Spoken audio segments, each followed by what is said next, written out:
Aloha, Peter. So here we are, another Sunday, another live event, getting back on track with Steve. Good to see you, Peter. And Roxy. And Roxy. All right. So it's been a busy week for us this week. A lot going on. Yep, it has been. It absolutely has been. So we got a new video that just came out today. Yeah, we're pretty happy with it. And a short that goes along with the video. Shadow Wolf, Dave, nice to see you. Shadow Wolf, how are you? Hey, Dave. But mostly Roxy. All right, I get it. Thanks, I get Dave. it. I'm gonna go ahead and go upstairs, and Roxy will just take over.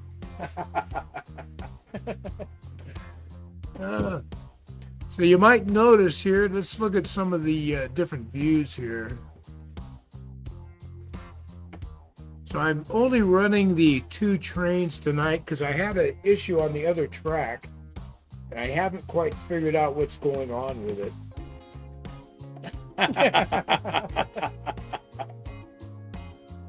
Jeff, welcome. Hi, Jeff. But yeah, I had some issues with this inner track. It gets down here by the mountain, and it starts lagging, and it stopped a lot of times. So we cleaned the wheels on the locomotive. I cleaned the heck out of the track. Mm-hmm. I checked the voltage. It's got full voltage along there. So there's something going on. I still got to get it figured out. So in the meantime, we kind of changed things up a little bit. And I'm going from the middle out onto the peninsula with 1 train. So we haven't been running that way for a while. So that's kind of fun. You're probably right, Shadow Wolf. Yeah. Well, it is good that we have a live once a week so we clean up after ourselves. Yeah, I like to keep my stuff neat and organized when I'm working. And this week, because I had to tear things apart in the backside, I had to move shells and all this. It's just been a huge mess down here. So I spent a lot of time today, now that we've got that corner figured out, getting everything all straightened back out and back in its place and sweeping things up and getting neat and tidy. Yeah, getting picked up for the Sunday Live makes our Monday work better. Yeah. So yeah, it was a big cleanup today to get all this mess taken care of. It just makes me crazy when it's all out of whack. But let's see here. Yeah, there we go. So you can see we released a video of the work we did on that far end down there. You can see all the pink foam again. So we put in another portal. We put a new set of tracks in with a turnout, so it can turn out to go around to the back. So we got an exit and a return now. Got our mountain done. Lighting, that makes such a difference on the layout. Yeah, I've been looking at that too, thinking I'd really like to do some better lighting in this. So I've got these shop lights that hang up there, these LEDs, but it just really is. It's great for working because you can see really well. Yeah. But not so great for the layout itself. It washes things out. Yeah, when we get the top put on the layout, that'll make a big difference. Well, that would be Roxy's legs moving back and forth. Oh, yeah. That's what happens when you give me a swivel chair. So right on the back side, on this corner here, we got a big monitor. We have all of our live feed stuff set up back here. And we watch it just like you do on the cameras. Yeah, next to me, you can see our workbench. That's where I'll be doing the painting today. Yeah.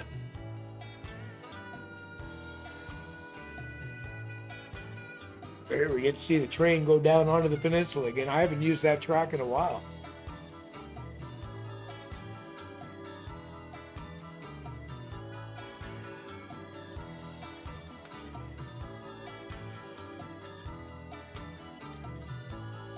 It's gonna have a speaker. Cool. Nice. Yeah, you can see down here in this corner, I painted the track that we just put in. So I got all the track painted up to there. That's always a fun job. Mm-hmm. Oh, the cleanup afterwards a lot. Exactly. Getting those rails clean enough to run track again. It's like, oops. And then in the coming weeks here, we're gonna get to painting the backdrop down the side. And I think that's gonna add a lot to the layout. Yeah. So extending the painting on the backdrop is going to be a good bonus for us. It's fun to do. It's easy to do. Yeah. And I think the results are just outstanding.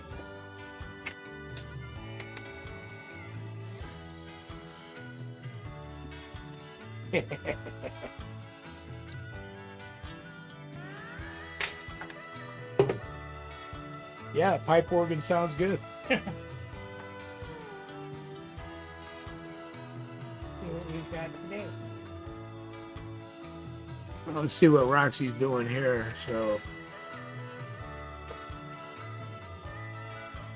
all right, Roxy's going to paint up the Main Street building number 4. So this was another building design in Thingiverse by Kabrumble. We really like his designs. Almost everything we see interesting that we want to print is one of his designs. He's just got so many on there. Well, he does. He's got tons of them.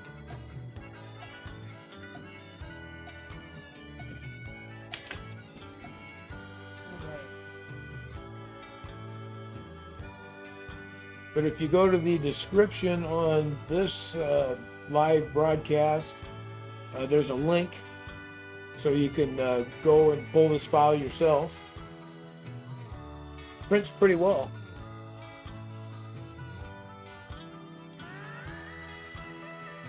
So there's 3 pieces here I'm not super certain about. Let's see. These 2. Okay, this is the sign. Okay. We'll just do a background of it.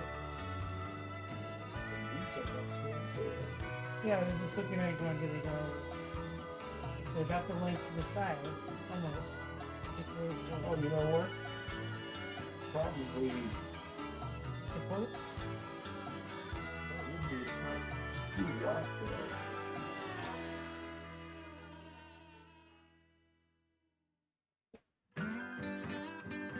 Yeah. You call for that.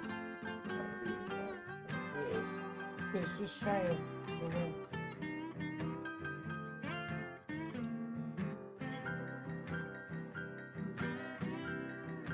It's possible it supports it like that. We can set those aside. Get the Yeah. outlets, That makes sense. Okay. Let's check that too. Yeah, I like that window. Okay. Yeah, I'm not exactly sure what that part is. So I have to go back into the. Let me go ahead and see if I can pull that file up again real quick. Notes. Probably a good idea to go over the model before we go to paint it, huh? Right? That's all right. Then we can see if there's any makes. Let's see, probably in my likes here. It's about the 3rd one.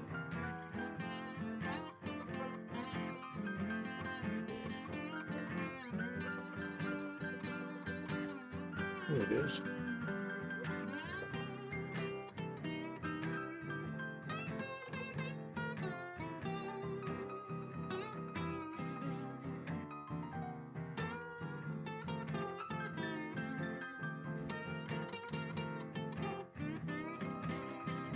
See that piece right here?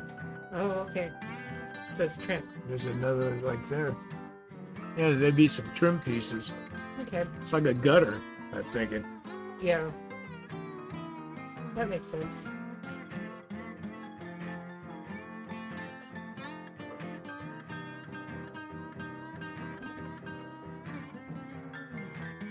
All right. I know what to do now.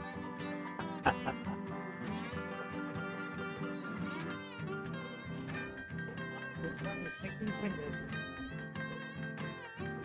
Yeah, I think I just looked up the file, and one of them's supposed to represent a gutter going down, the other's a gutter across the back because the roof slopes to the back.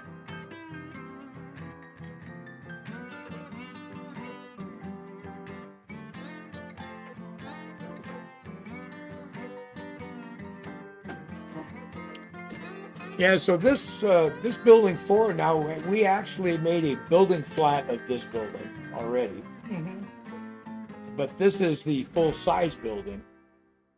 And I think it's okay to do that because we paint them differently. If you look around town, you'll see very similar buildings all the time, just painted differently. So I think in a layout, we can get away with that.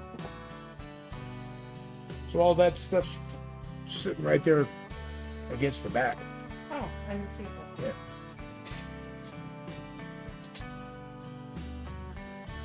I didn't do so good setting you up this week. We were busy getting that track ready.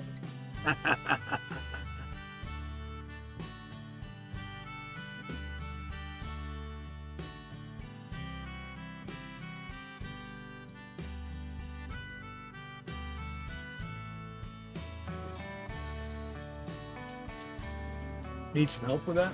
No. You got it? Okay.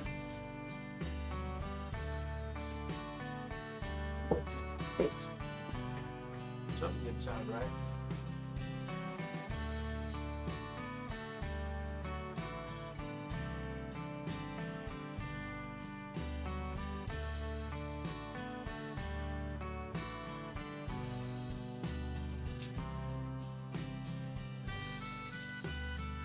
Everything's still rolling along. I heard something weird. That was us. Yeah. Yeah, the only weird thing here is you.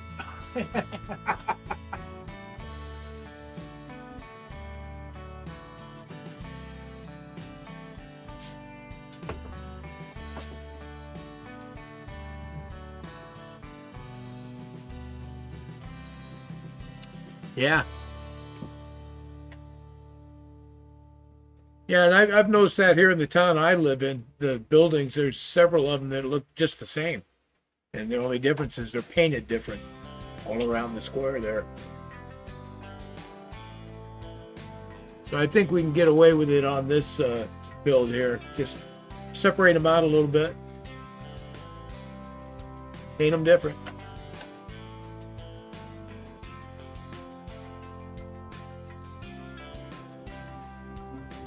That's good.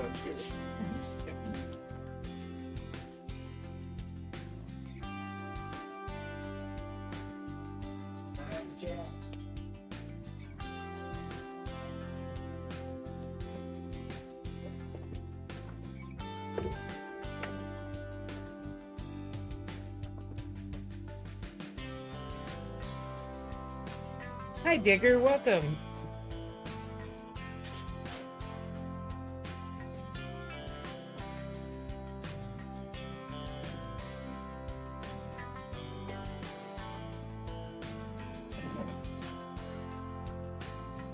Good morning, Mon. Glad you could join us.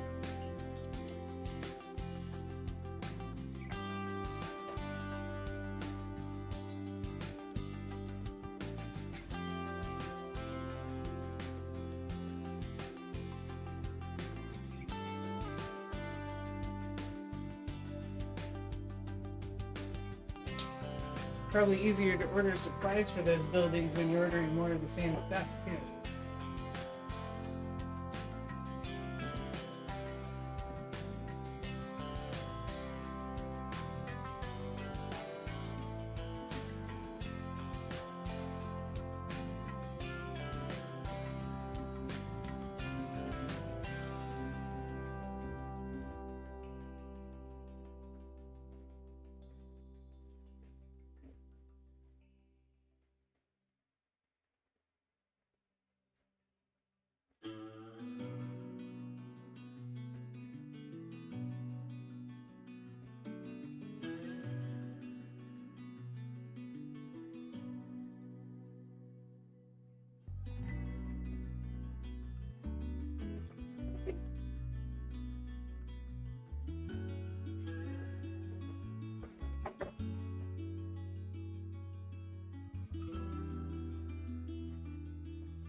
Hi, Jim. Welcome.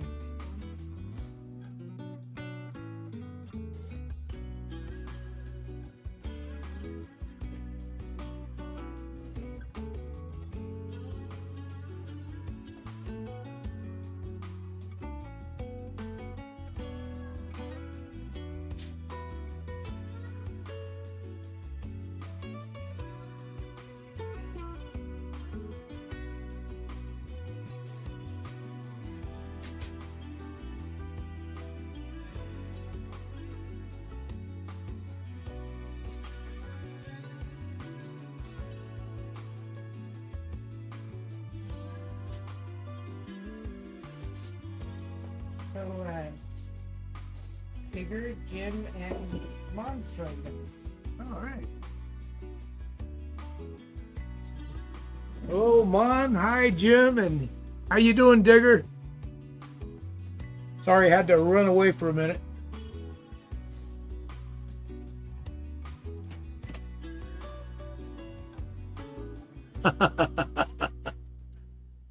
That's right, Jim. Jim got a new puppy. Oh, exciting. Yeah.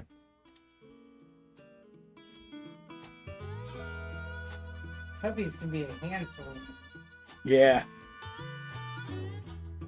Depending on the breed, they're a handful later even. True.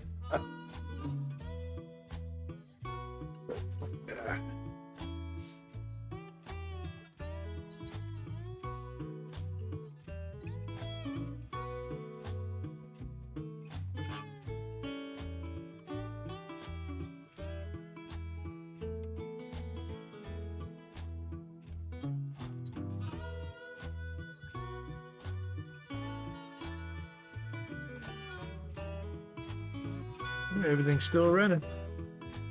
I'm gonna have to figure out that inside track though. I just don't understand it because I cleaned the heck out of that track in that area. Mm-hmm. I checked the voltages and all the voltages are good all along there. There's no big drops or anything. The locomotive's running well, and the wheels are clean. Yeah. Unless, could it be possible that we should have pulled all those locos and cleaned their guts out? Yeah, maybe. I don't know. If that one got that dirty, maybe the others have too.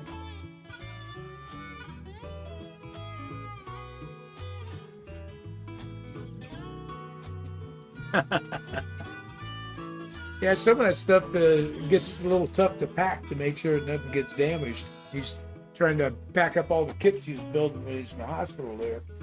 Oh yeah.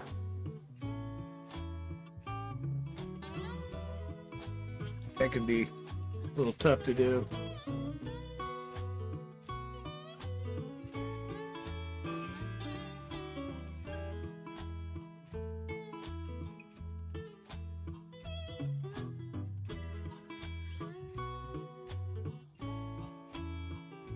Nice.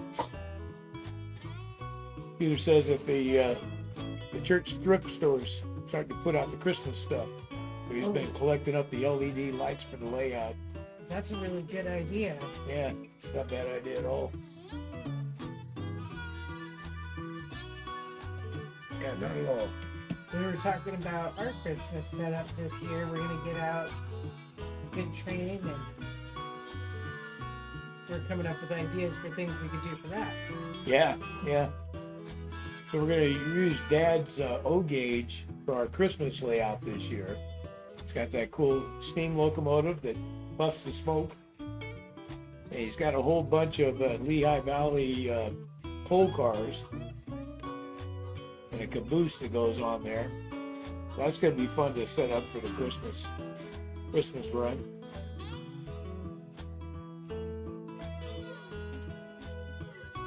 What colors are we using there, Roxy? So I'm going to use a mixture of tans and browns for these bricks. Sounds good. And I haven't made a decision about the windows. So we just picked up some of those nice greens. Yeah. I think one of them was a Kelly green. We picked up this crop finish one that's just like our crimson we've been using. It's a moss green, that's nice. And then we have a couple of these darker greens. Yeah, I'm thinking one of the darker greens might be good. The chalk paint's pretty flat Yeah, and dull looking. right. It's what makes it work so well for brick. Yeah, although it may not be, a big deal. Depending on how old you want to make the paint job look. Right.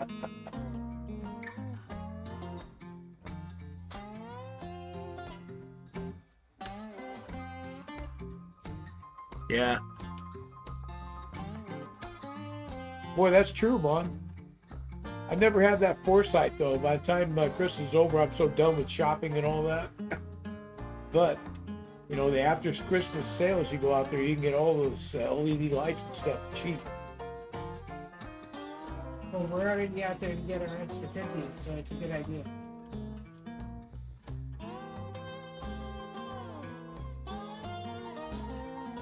Huh.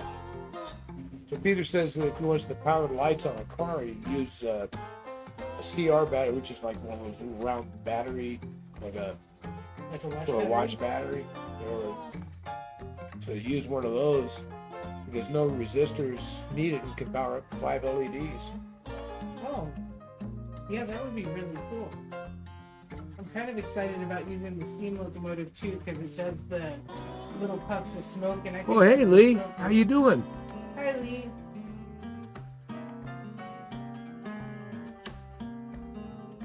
Yeah, we appreciate that, leaving us a like.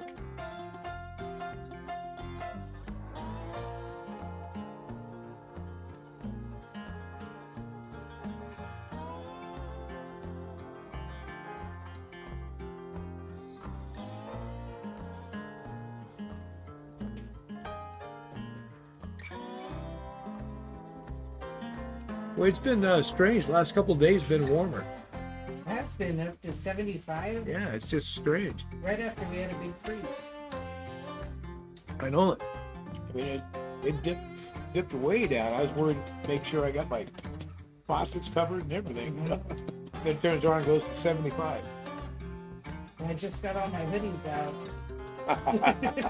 They're not so needed right now. Yeah. Well, I wear hoodies all the time except for the middle of summer. Yeah.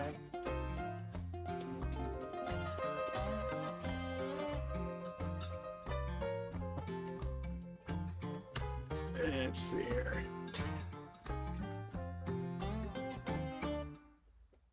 Scrubbing that in, Roxy. Yep, can't let the paint get up in the cracks. Yeah. Is this stuff thicker paint, that color? Yeah. Yeah. Did you use the thinner? No, because it's not as dry as the other one. Okay. I think it's going on pretty well. Good.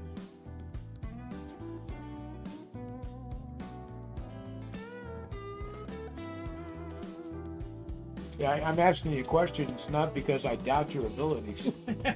It's more of a learning moment for me. If by chance you get tired of this, I gotta start painting my own stuff. In which case it would be, okay, all the stuff I'm painting is gonna be the wrong side of the tracks type stuff, Oh yeah, you need to paint the slums. Yeah.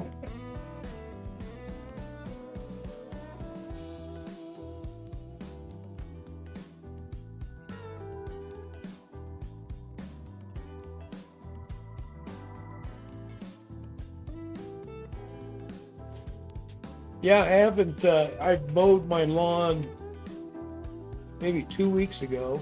Mm-hmm. And before that, I think I went almost a month without mowing Yeah. because it just wasn't hardly growing. I finally got to the point I thought, well, as long as it's dry, I'll knock out one more mow this year and keep it down. I don't like to let it be too long over the winter. Always good to do one more right before you put the lawnmower away for the season. Yeah, yeah.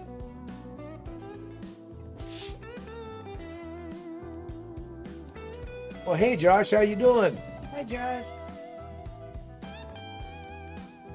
I was wondering where you were, Josh. So Josh sent us a message, asked if we were going to have a live this week. Oh yeah. So I responded and let him know, absolutely, we'll have a live. And then I was surprised when I didn't see him. I'm glad you could make it. I am too.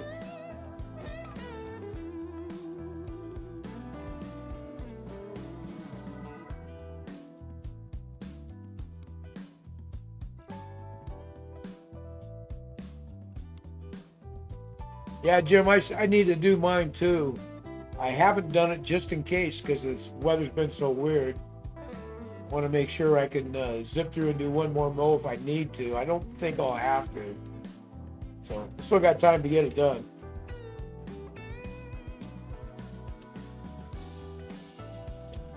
So, glad you're doing good, Josh.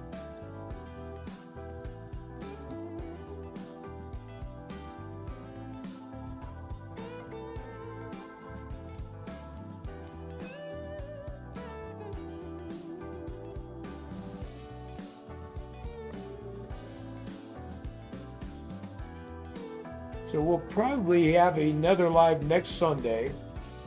Mm-hmm. But the Sunday after that, the 30th, they got a train show going on down here by us. We're going to go to at the convention center. That's going to be fun. That's a good one. I went to my dad on that one a year ago, I guess it was. Mm-hmm. And it was good fun.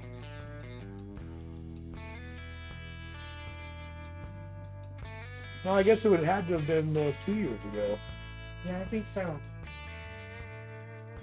Because this last year, Dad was in the hospital at this time. Yeah.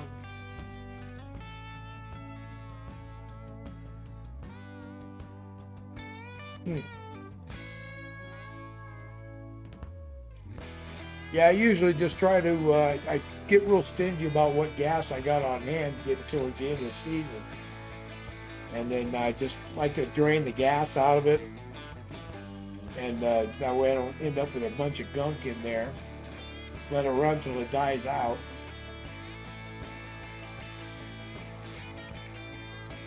Of course, every year when I get started on the season, I do a whole tune-up on the thing. New plugs, new filter, change the oil, new oil filter, do the whole nine. I'll probably put new blades on it again this year. Yeah, your lawnmower has been doing double duty since you've been doing both our lawns. Yeah.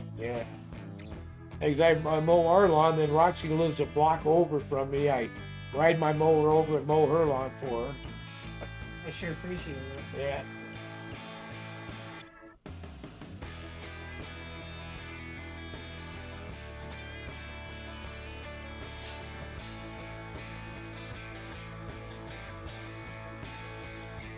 I'm trying to remember what that trade show is.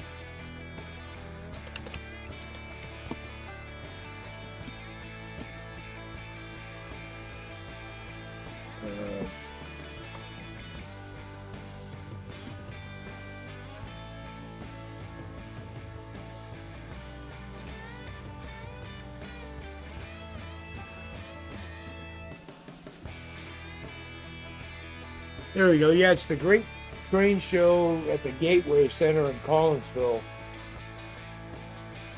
So it's November 29th and 30th. So we're going to go ahead and go down there on the 30th. And that's always a really good one. They got a whole bunch of trains set up, different layouts, different gauges. It's a big event. Maybe we'll see about taking our cameras so we can share it with those who can't go. Yeah.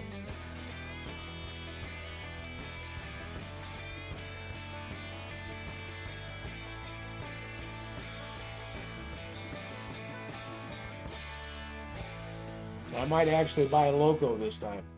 But definitely going to be getting our eye peeled for scenery materials. And we're super excited to start finally putting the scenery in across the back. Yeah. But it's coming along pretty good. Things are looking pretty good. That next short that we're looking at, we got some big some really good video for that bridge area. Yeah. Yeah, a good chance to see all the changes. Yeah, a lot of it's coming along real nice.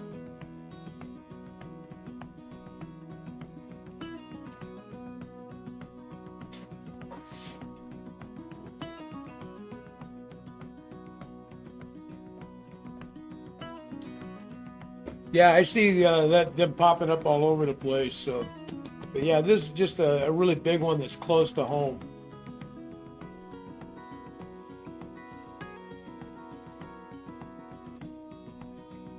Yeah, I think they're just gearing up here. I remember last year it seemed like there was quite a few all through the winter. Yeah.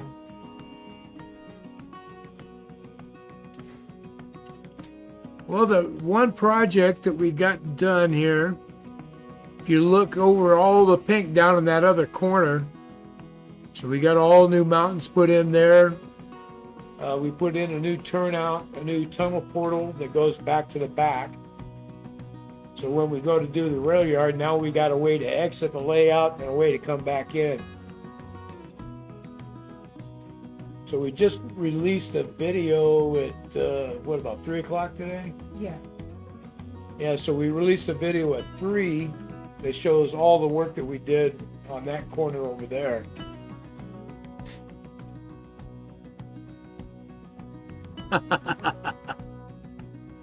Yeah. But Jim says it swears that whoever made the programs for the buildings, for our buildings, I've been to his town in Bristol. Oh yeah. Yeah.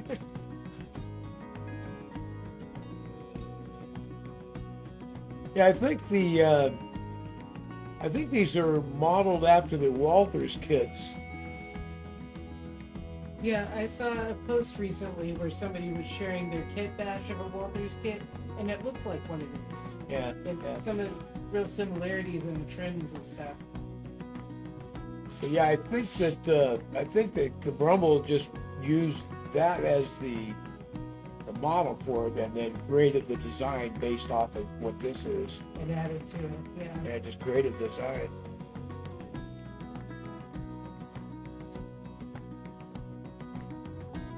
Yeah. Yeah, Roxy does pretty good at editing. So the last couple of shorts were my edits, so I'm trying to learn the editing. So I'm going to take over doing shorts, and Roxy's going to stick with the long videos. But I don't know how much help I am. She has to keep helping me with the shorts. There's so much to learn.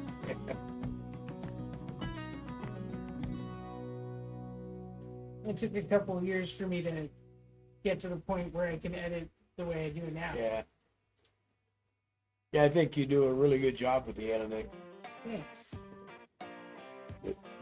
The one that was, the short that was released today of the laying the track for the turnout in the portal over here. So that one I did all my own. Yeah. I did the whole thing.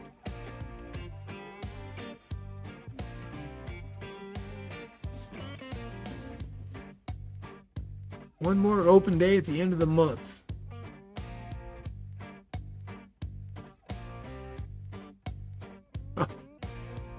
So Jim says that this one you're painting right now looks like the picture frame shop over on High Street there in Bristol.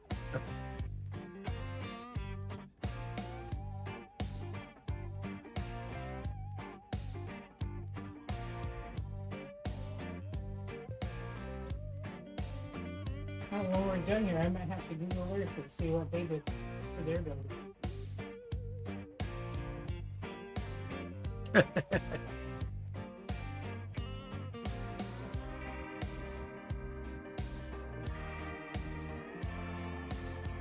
No, I didn't mirror that one.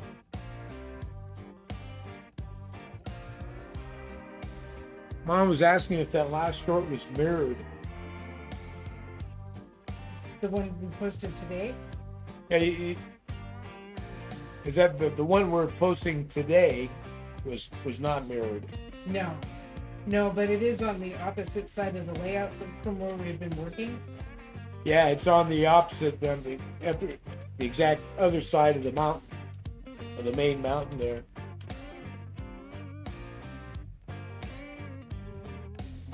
But it is kind of funny going from one side to the other. We're kind of doing a lot of the same work again that we already did. Yeah, this one was different because we didn't have the bridge and river and all that. Yeah. So it was a little different getting the foam worked out. Well, And we've been planning the river spot for so long. And then the space that we have over there, there's a little more space from the tracks to the backdrop. So everything kind of fits a little differently.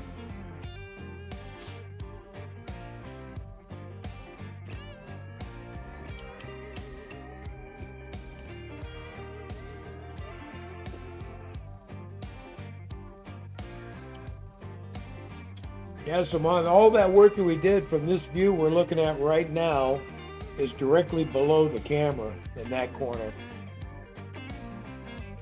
The portal we did on the other side would be all the way to the right side of the layout here.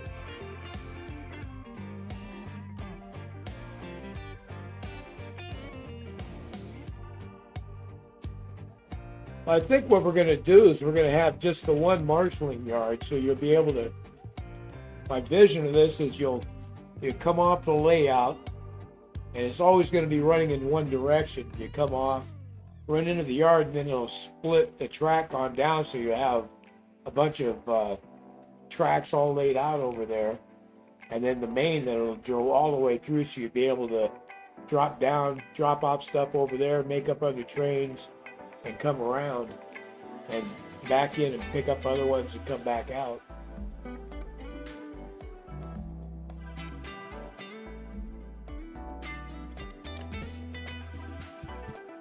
Yeah, I haven't gotten that one fixed. I was telling everybody earlier, I'm only running 2 trains today because that same area, I kept having trains shut down, and I can't figure there's something going on with the track. And I haven't figured out what the problem is. So I'm checking voltages of all good. We've cleaned the heck out of that area. We cleaned the locomotive real well. Mm-hmm. But it keeps wanting to start stuttering along or stopping when it hits that same area. And I can't figure out why. It doesn't matter what train I put on it, it's doing that. So I got to figure out something with this track. So another thing I'm wondering is somehow I got some kind of a short going on, or maybe some kind of an intermittent short. Yeah. So it's not always reading like that.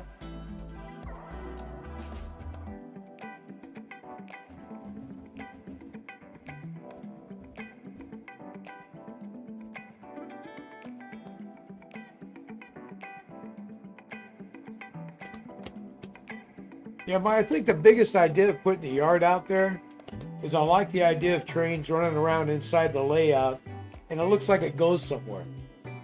It'll leave the layout and the whole scene, and then return. So it looks like it went off someplace. Made its delivery. Yeah.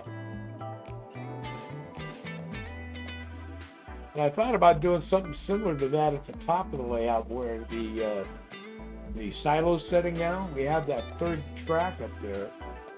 Right now it's just kind of like an extra track for scenery kind of setting. But we do have the turnouts and everything up there to get to that track, and it's isolated.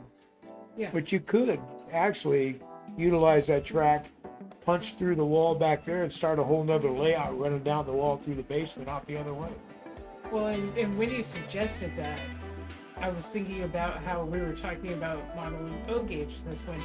Yeah. And how cool would it be to have the HO train kind of off in the distance from the O train so that it would look like a horse perspective situation.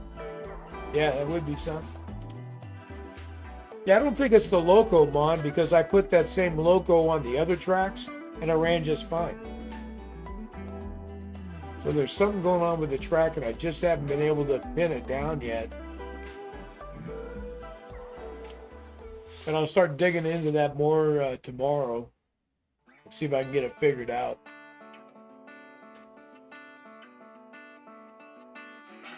But in the meantime, it's kind of fun to utilize this extra piece of track on the peninsula so that the middle loop now goes out on the peninsula. I haven't done that in a while. Yeah. So I've got it set right now. It takes, because the peninsula, all that run there, the inside loop is isolated from the middle loop. So I have to use those two, the red knob and the one in the center. And I have to set them just right so it'll come in, and then the other transformer takes over on the peninsula till it gets back up to the middle, and then the other one takes over. So it's kind of seamless.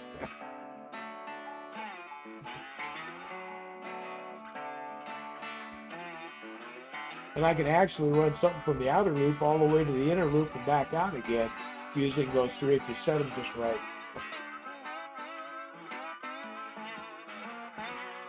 So I'm thinking it'll be kind of fun. One of these days we might venture into DCC. We'll be able to run trains all over the place. Yeah, that would be great. We'll probably be having train wrecks. For fun. Yeah.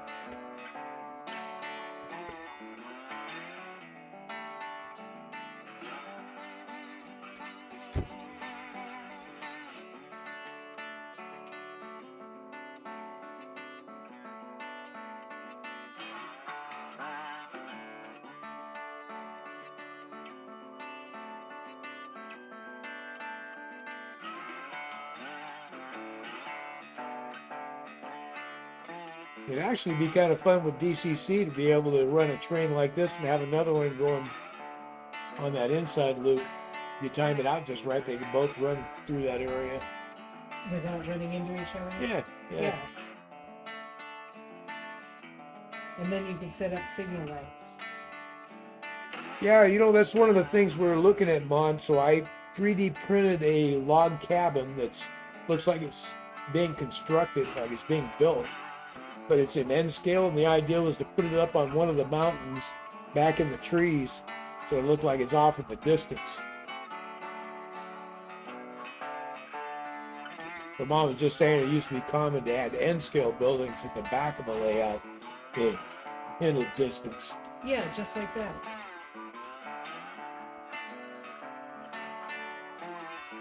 Yeah. It absolutely does, Shadow Wolf. But that same one, I'll put it on the middle or the outside loop, and it runs just fine.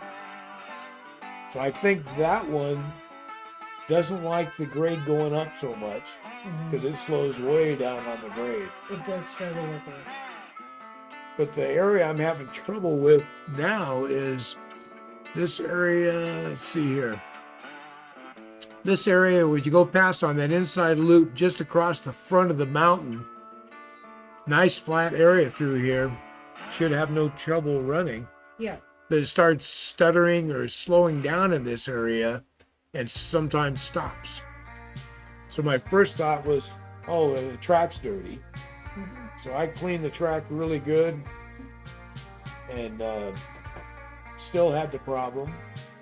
So then we're thinking, okay, well, the loco's got dirty wheels or something going on with the loco. So we tore into the loco, got that taken care of. And then decided to get out the multimeter and check the voltages.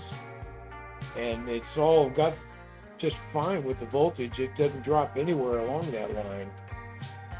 So it's just, I'm just kind of stumped right now.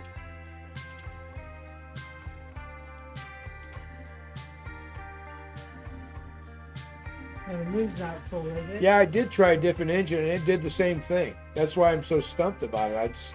It's almost like maybe there's a short in the track or something like that. I don't know. Yeah, something intermittent that's coming and going. Maybe we're not seeing it on the multimeter. Yeah, so I'm thinking what I may end up doing is I may have to get back into all the droppers and all that and try to figure out what's going on. Yeah. Somewhere in there, something's not right. Well, we've been doing so much work in that area. Well, that's true. I mean, that's the whole area we've been working, that whole backside. Yeah. So it's hard to say, but I'll keep digging at it and I'll figure it out. But then again, I could just tell your mom that Well, I'm having problems with the engine. I need to buy a new locomotive.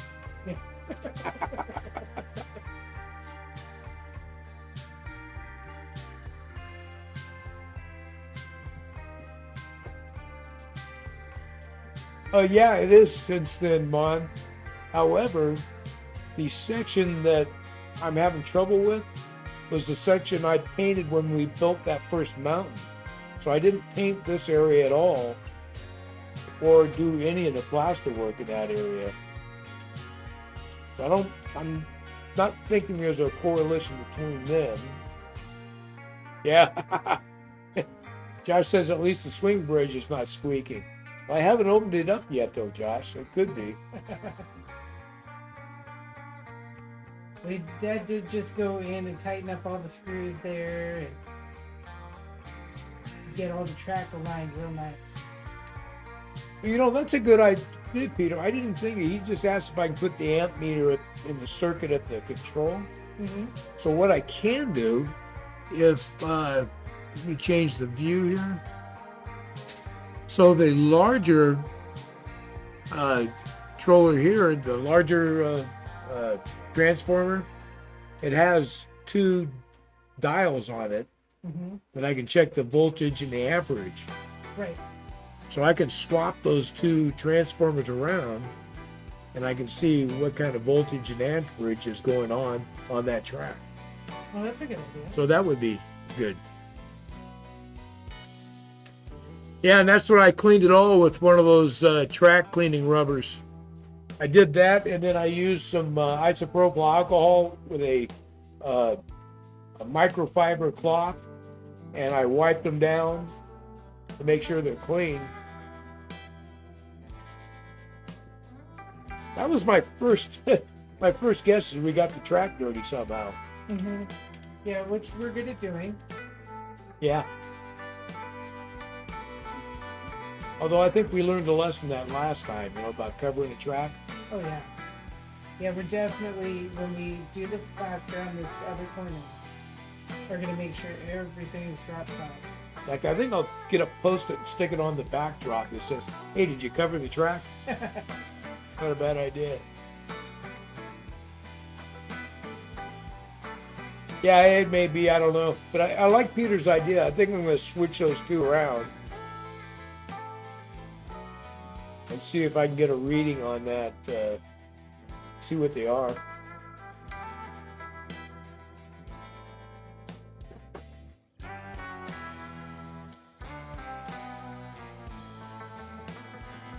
Yeah, I think I'm going to go ahead and do that, Peter, for sure.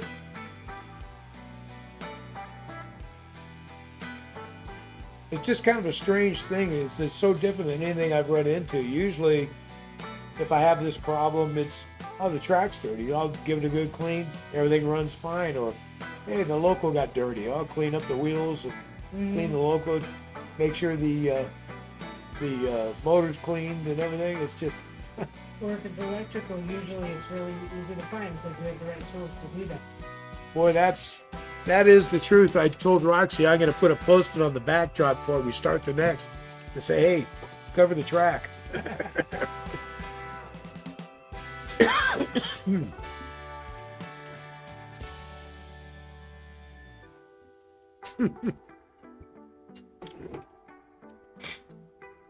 There's a saying, no glove, no love.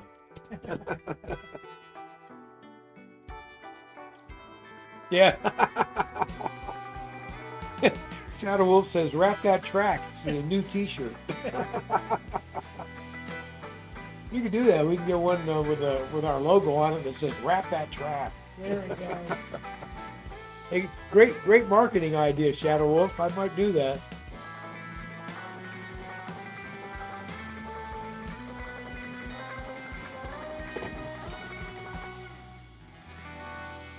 Yeah, it's kind of funny, I look at it, Roxy and I, we're just stumbling along all the time, we're making mistakes and messing things up and Yeah. just having a good time. But it's, I keep looking at we're getting more and more subscribers. Our views are pretty high for the videos. And At least high for us. yeah. And we're no Mr. Beast, that's for sure.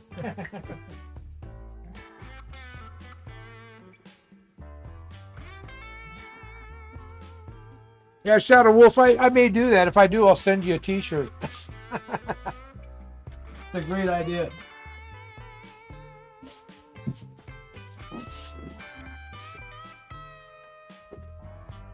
Or I may just get a regular catchphrase going that every time something goes wrong, say, "Ah, it was Roxy."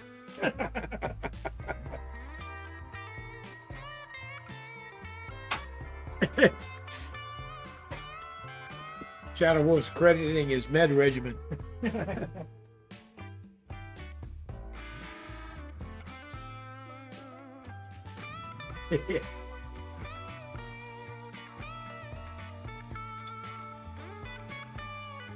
Yeah, I was saying though, we've had a big surge in on the channel here lately. So last I looked at it, we had like jumped up to 765 subscribers. Really? Yeah. Like wow. And our videos have been getting a lot of views. I don't know what we're doing different, but it seems to be working. Well, it always surprises me because we're messing things up all the time. Maybe people like to watch us mess things up. That could be. I don't know.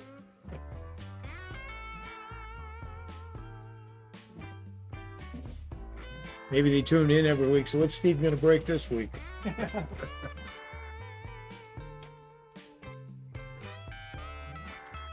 Now we got some tan brick there. Yeah, the first part's not very exciting.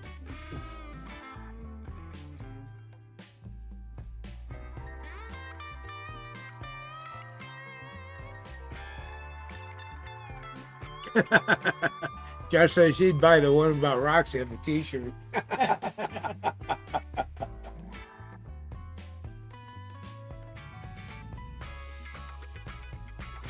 Yeah, they could be, Mon. It just seems like we just all of a sudden had this big surge going on. And we're not doing anything different than we've been doing. Because, you always think about it when you notice that. You're like, if I'm doing something right, you want to do more of it. Yeah, yeah.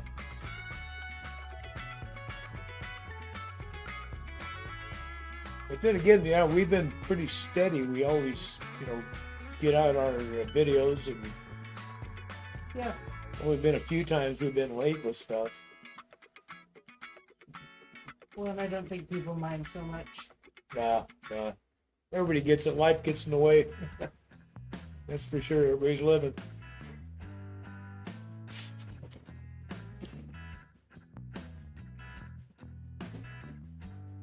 Are you doing the whole front the same color? No, this is a slightly different tan, but it won't show up until I get a couple of coats. Ah, okay. Stuff always. Oh, I can see the difference in the tray there. Yeah. It's always hard to tell when you're first painting because once it dries, it changes color. Yeah. It's like some of those reds you put them on, and they're like, holy smokes. Yeah. That's a bright red. Are you sure about that color? Yeah. Yeah, you got that one that's just ridiculous looking when you pour it out. But it's been my favorite for red brick. Mine too. It's a perfect color for red brick. We got to make sure to keep that on hand. Yeah. I especially like these chalk paints. I like the way they look once you've got them down. They have a very nice fit. Yeah.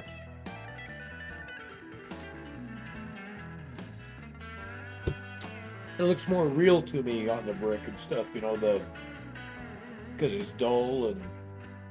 I also think it's going to make a big difference when you do the finish coat on them. Yeah. I think that's going to bring things together. Yeah.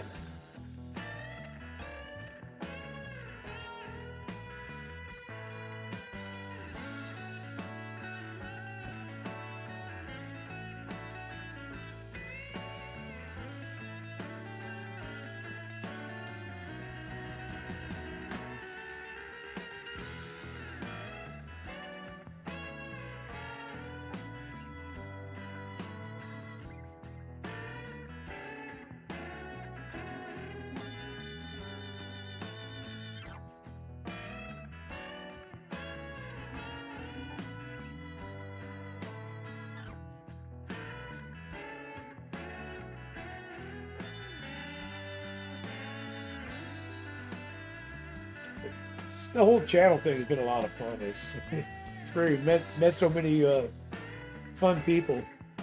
Yeah, people who would have had an opportunity to meet if we were just Yeah. working on our layout in the basement.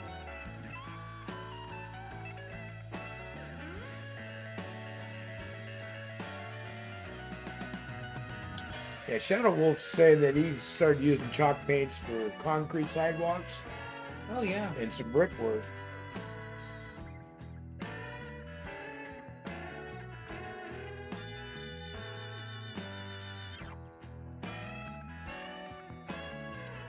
So he says that in conjunction with 2mm slinky foam sheets. I'm not sure what that is. Not Right. familiar with that. He uses that, says it makes good texture. Oh, With using with chalk paint. we'll have to look that up.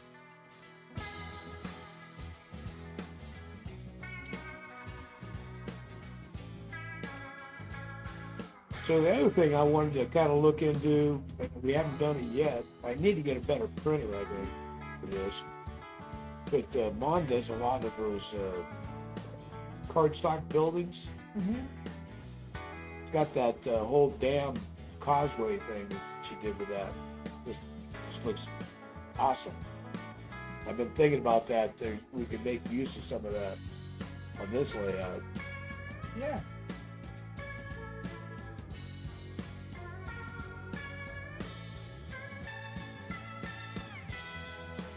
Oh, there you go. So Shadow Wolf says they're dense foam sheets from the dollar store or Walmart. And 2mm works great for sidewalks and road work, like $1. It's like $1 a sheet. Oh yeah. Kind of the stuff you might get your kid when they got to do a poster board type thing. Well, it's a foam sheet though, is what they're saying. So I'm wondering if it's kind of like those white sheets that I got from Dad. Yeah. Yeah, I would think so.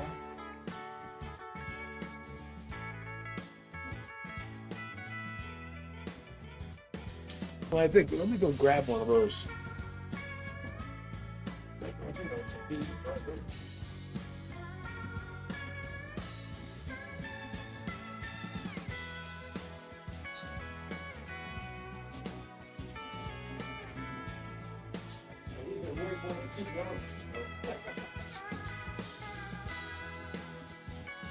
I think that's what he's talking about, stuff that's like this.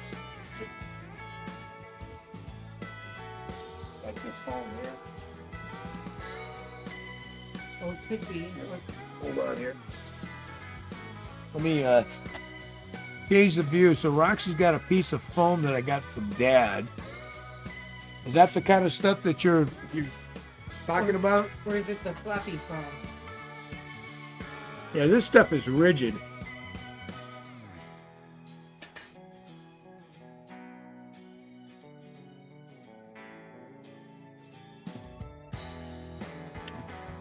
Yeah, that spillway is awesome, man.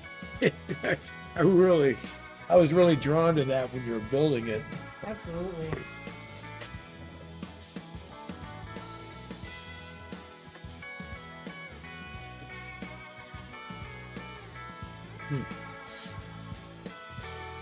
The Shadow Wolf said the stuff he used is not rigid. Oh, okay. I have seen the floppy foam sheets at the dollar store. Okay. Yeah, Roxy said she's seen those at the dollar store then. I hadn't thought to use them for that, though. It's a great idea. Yeah, this stuff is too thick for that. Yeah. Yeah, these ones are not very thick at all. Yeah, this is like a 3/16 or so. Mm-hmm.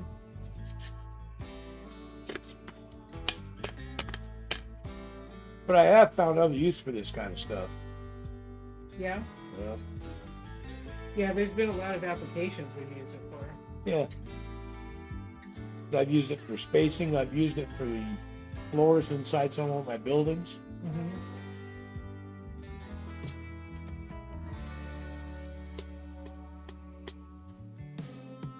So Dad bought this stuff because he was going to take this and he's going to print out like photos of buildings and stuff, Mm-hmm. and make them with this as the backer to adhere to make Oh, buildings. that's a neat idea. But he was kind of struggling with it. Yeah. But yeah, because his layout, he hadn't really set up any kind of a backdrop situation yet. Right.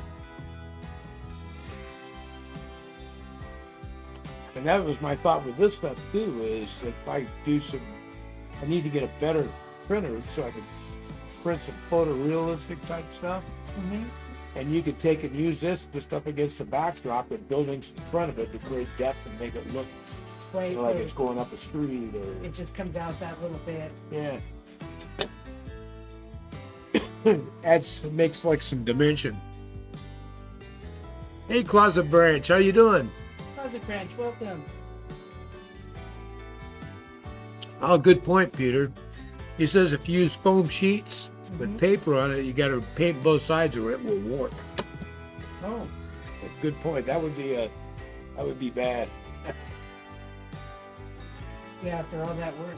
Yeah, no kidding.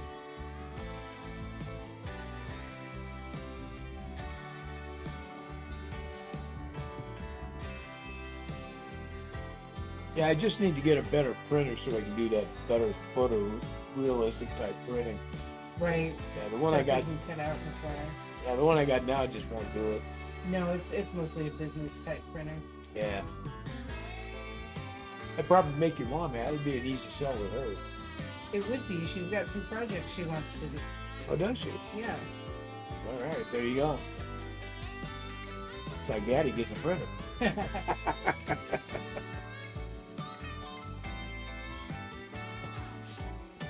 So Michael says similar by Cretology, no paper on this foam, just two smooth sides of foam and foam through it. Yeah. Okay. So that's like, this is just foam and foam filling. This isn't paper. On the outside? Yeah.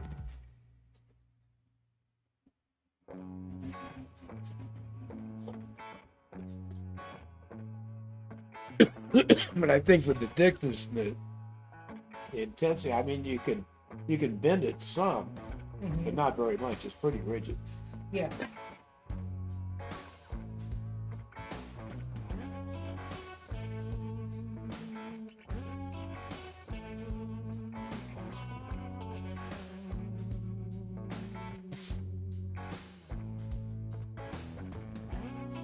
Peter says he uses the Brother laser That would be fun to for print. all in one. Yeah. Yeah, I've heard those are well recommended. Yeah, Shadow Wolf, I don't usually go to Hobby Lobby. I'm usually going to Michael's.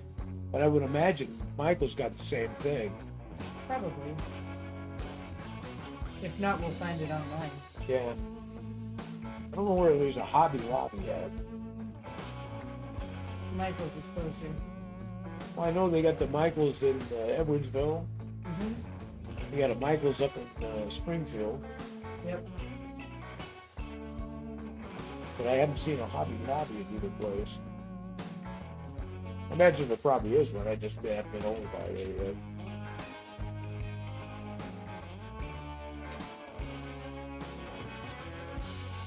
Oh, Peter says his goes up to 6,000 PI. That's Oh, wow. the DPI. It's like dots per inch. That is really good. It's pretty intense. 600 DPI. That's good, though. You could do a lot with that. Yeah. Suppose I should look at the trains once in a while here. Yeah, it looks like everything's moving. Locals are still in the front. You just never know. We started out this morning. I fired up the trains, and I'd run them several times this week. No problems, no problems. This morning, all of a sudden, everything's derailing, uncoupling. It's like unbelievable. I was getting so frustrated. I told Roxy, I said, I may have to cancel my live. I'm just. Well, we got tinkered with it hard. You got it going. I'm glad you did. Yeah.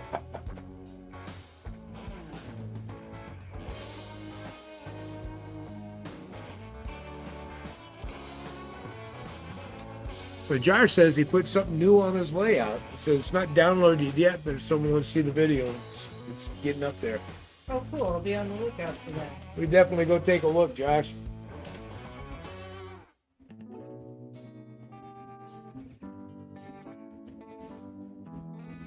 Let me look that up. Brother All-in-One.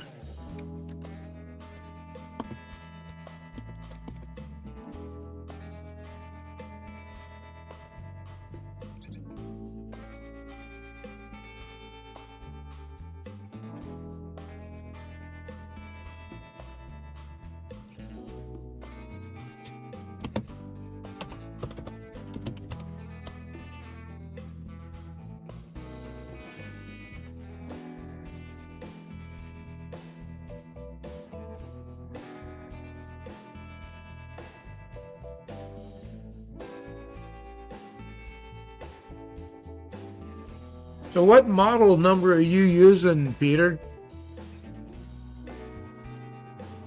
I just looked up online for the Brother All-in-One, the 600 DPI, and there's several models. I'm just curious which one you're using.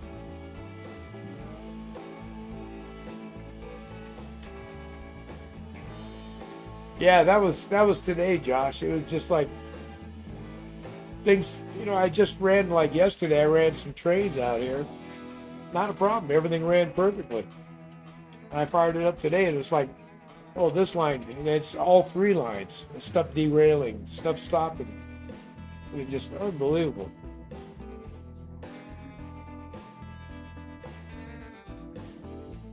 Trying to make you appreciate when it works. Yeah, I guess.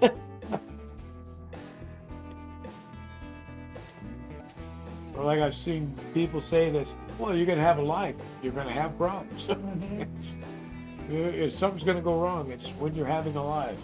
Yeah. I guess we got spoiled now. We had lives for quite a while that we had, remember we had one, we ran for like 8 hours on live. Yeah. And not one problem the whole time. 3 trains running. Ran perfectly every time. We should have gone out and bought a lottery ticket that day. Should have bought a t-shirt. Put it on a t-shirt.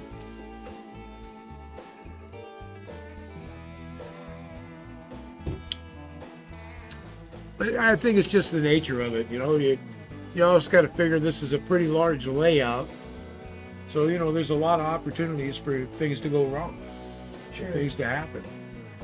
And when you got environmental factors happening, it's a basement. Now, it's kind of dusty down here. Yeah. But I'm cleaning all the time.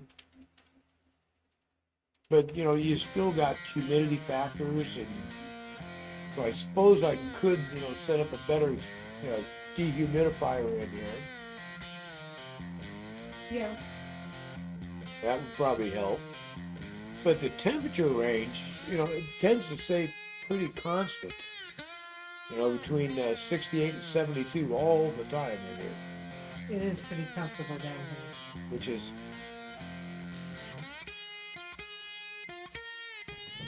HL 88260.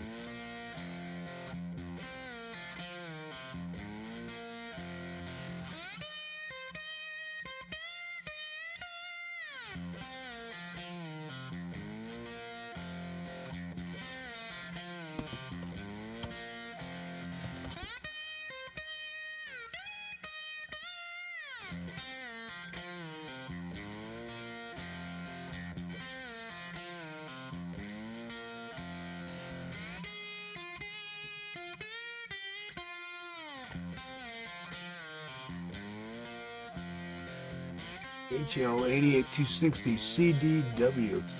That's a heck of a... So it's a business color laser printer. That's not a bad price for these.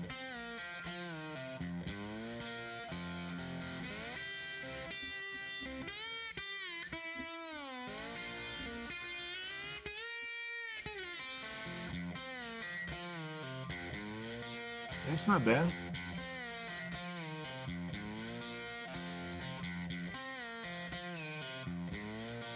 Let's see, Peter, he's got two of them. So one's the black and white's the 2550 DW. Hmm.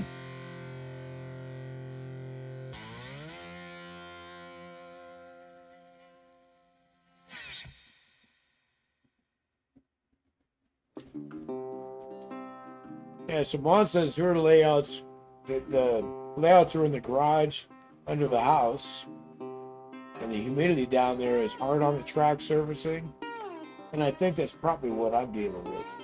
Yeah.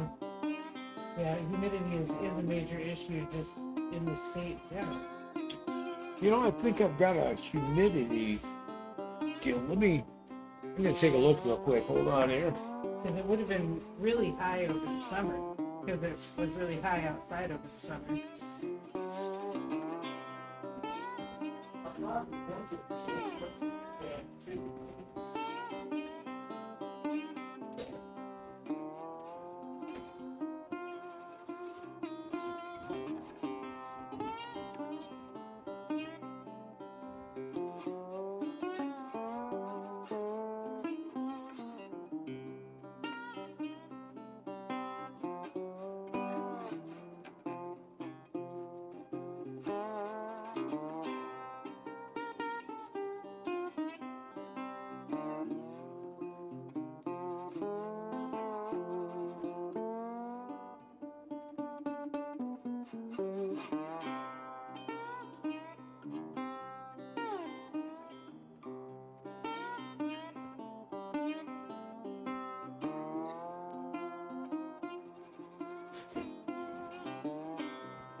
I do have a humidity deal, but the back is good.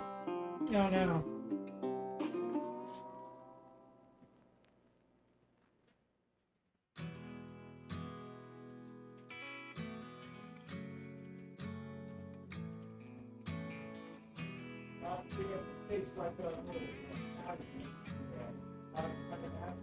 Mm-hmm.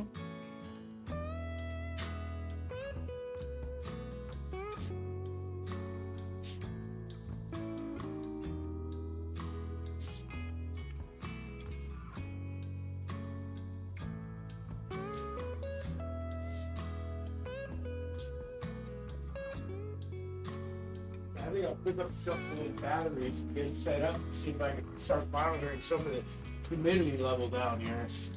See if that's an issue.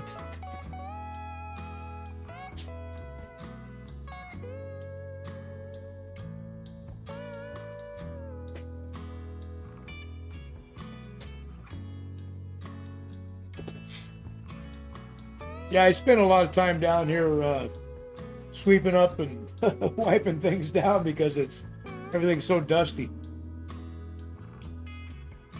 It's probably the dustiest house I've ever lived in. You know, mine too. It's just unbelievable.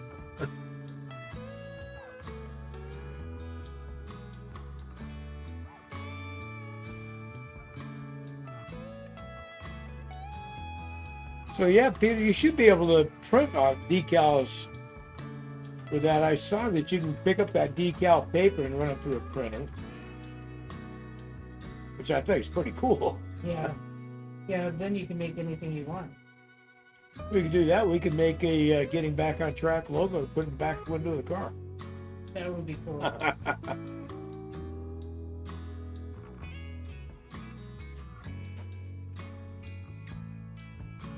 Well, of course, the other thing in this house is the dog hair.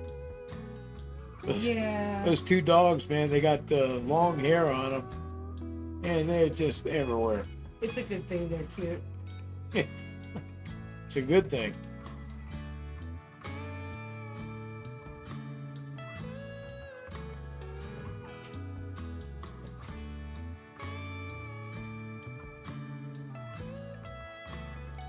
Yeah, Mont says Queensland's a dry and dusty, extremely humid place.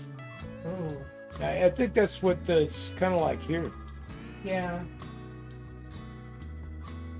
Although you got it's weird here, the humidity levels. Well, the humidity levels here are driven by the corn season. Sure. I think they said a single stalk of corn puts out a bunch of gallons of water a day. Get those corn sweats going on. Exactly. Yeah, we're just this town here just surrounded by corn and soybean fields. As far as the eye can see. Yeah.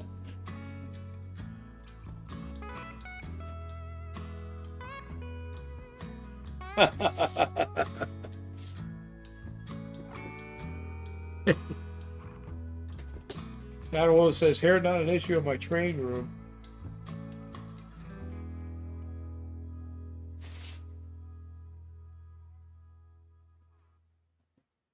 Josh says he says his trains have a personality. I think he's right. Yeah.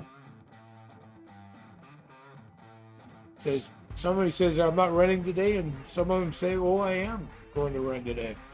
But only today. Yep. Between the hours of. And I'm not going to run if you have a lot. Yeah.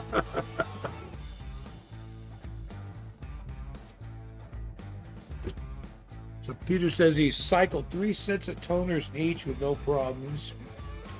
He used lasers at home for 15 years. Says the only problem he's had is when a centipede got inside and destroyed the high voltage supply. Oh no. Well, there's a one-off, huh? Yeah. Centipede took out the printer. It was a bad day for the centipede. It was. That's something. So you'd recommend one of those brother printers then, huh? For if I'm doing like photorealistic type stuff for a backdrop?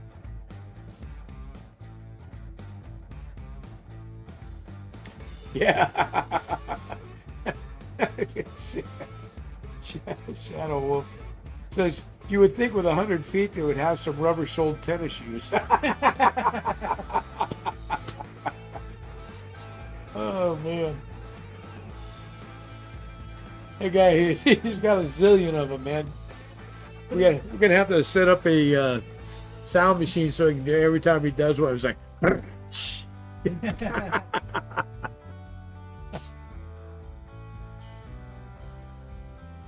Well, this centipede must have been saving up. It's expensive to get that many Air Jordans. Juan says they're close to the sea and have tropical storms in the summer. Yeah, definitely different.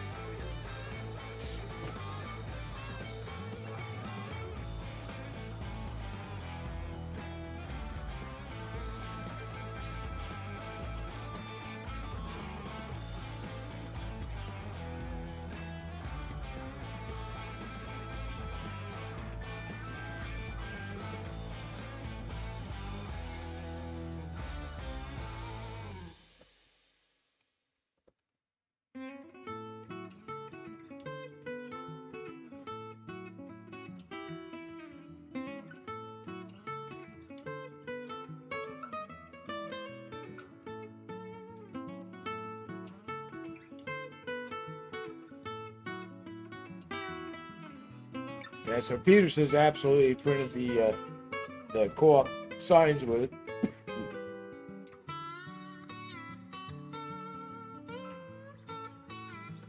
I'm sure we can find a ton of uses for that. I know Brother makes good sewing machines. But it didn't occur to me that they make printers. Yeah, I just looked up the brothers and I was surprised by the prices. So they're cheaper than the HP. Mm-hmm.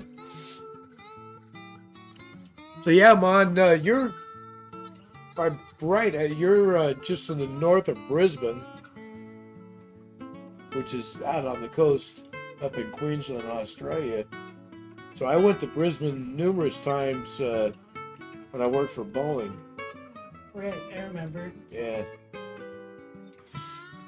Which is a cool town. I enjoyed Brisbane. But yeah, I remember the humidity up there when I was up there was like, wow. It was brutal.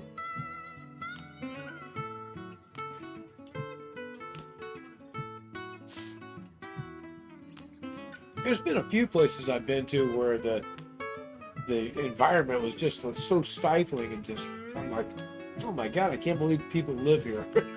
It was so horrible. I wonder if transplants get used to it. I imagine you get used to anything. I mean, you look at a place like Phoenix. In the summer in August, it's brutal in Phoenix. The temperature's just horrible. Everybody that I've talked to that lives in that kind of area, though, just says that all the buildings are air conditioned and you stay in. That's the truth. So your uncle, my brother Larry, Mm-hmm. so he lived in Phoenix area for years. And he went to school there, and he just stayed there when he got out of school, got a job, some architectural firm there. Mm-hmm. But I went to visit him the first time, and I got there at like 2 in the morning or so. It was like 90 degrees. Oh, So I went in, I locked up my car. He had an apartment. I went in his apartment, went to sleep. I woke up, it's like 10 in the morning. I go out to my car, and all the cassette tapes I had on the seat in the box all melted. Oh, no. It was like 110, 112 degrees. But you open up the car, it must have been 120 or so inside. It's Absolutely. ridiculous.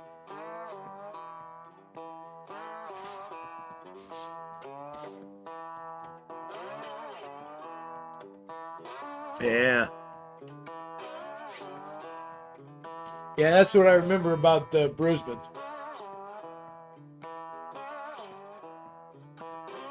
Really a cool town, fun place to go. Lots of great restaurants and shops and stuff.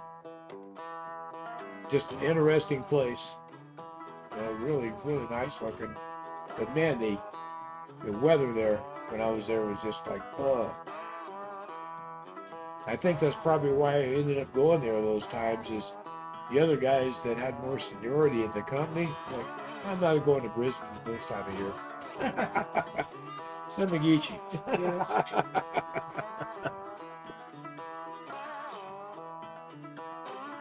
Send Mikey Hill at anything. Yeah. I actually spent a lot more time down in Melbourne than any place else. But Melbourne was a good town too. Mm-hmm.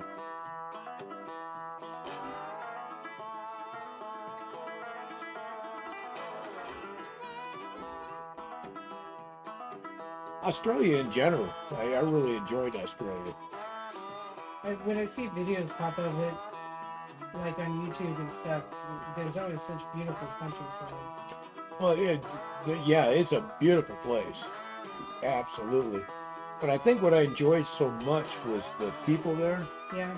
who were just really open and really friendly, and I just really enjoyed the vibe there. That's awesome. Yeah, it was just great.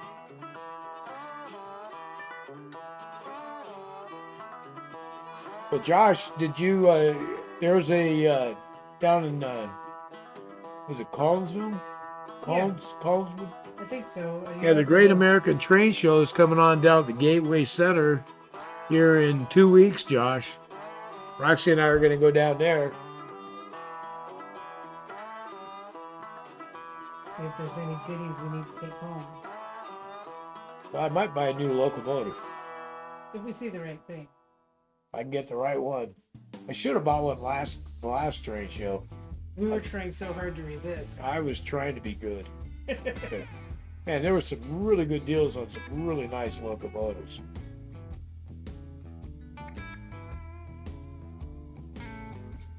Yeah. Mom says when you go outside and sweat bubbles on your skin, you know you can't work on the layouts. I think you're right there.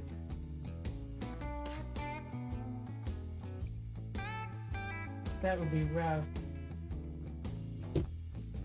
We are quite fortunate that Dad's basement is so temperate. Even on the hottest days, it was just so nice to come down here. Yeah, it's nice, this basement, for that. I mean, this the first house I've ever owned with a basement. Never had a basement. It's a rare thing on the West Coast of the United States. It is, but I like having one. Well, I do too. I mean, this basement's the size of the house and a lot of space, and I've utilized all of it.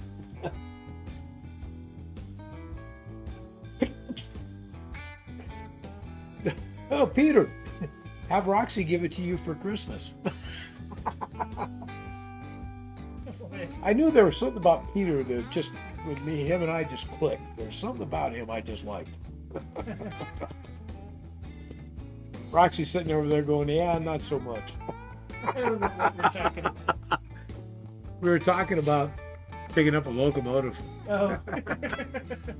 We were saying, have Roxy give it to you for Christmas. There you go. Is that the story, Mom? Here. Yeah. So Mom had to take that A4 that picked up back. Still looking for a replacement. So I recall that was kind of a rare one when you picked it up.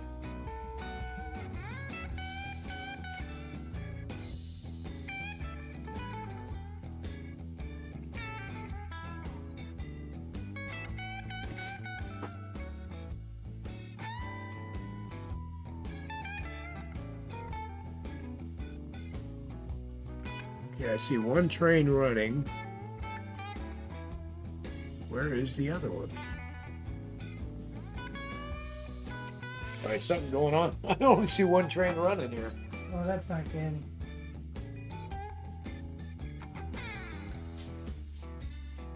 Oh. Yeah, it looks like the turnip is messed up.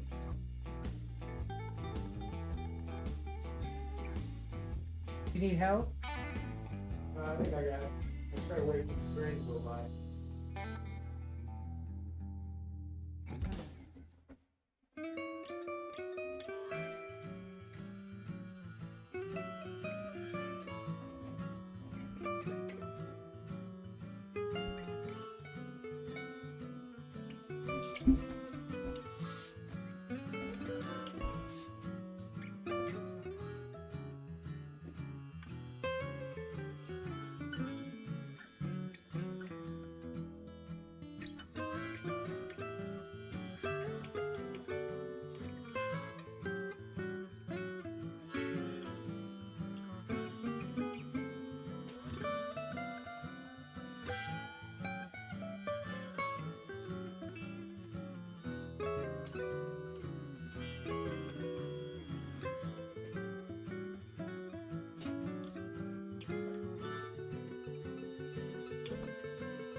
Messed up here on the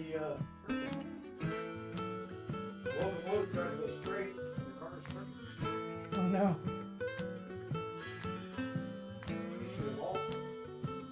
That's the way that the plane's set. You're gonna have to have words with that engineer. I got this building on the chimney.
I can stand here and watch it.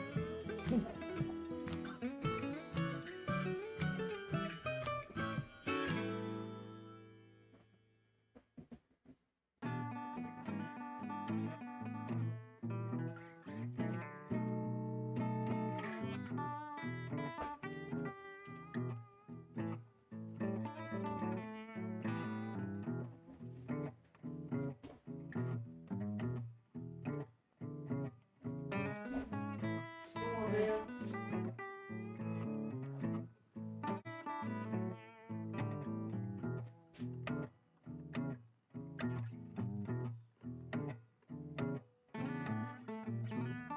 Just did it again. And you just fixed the turn.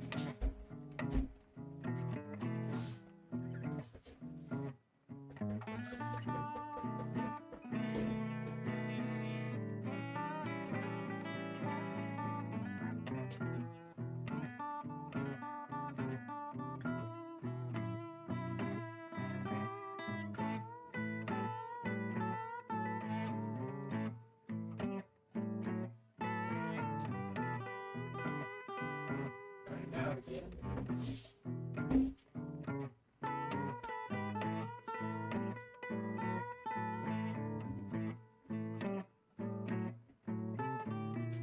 Could something be hitting the switch on its way by? Sure would. I just walk this straight around and check it.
Hey, is everybody bad mouthing me right now?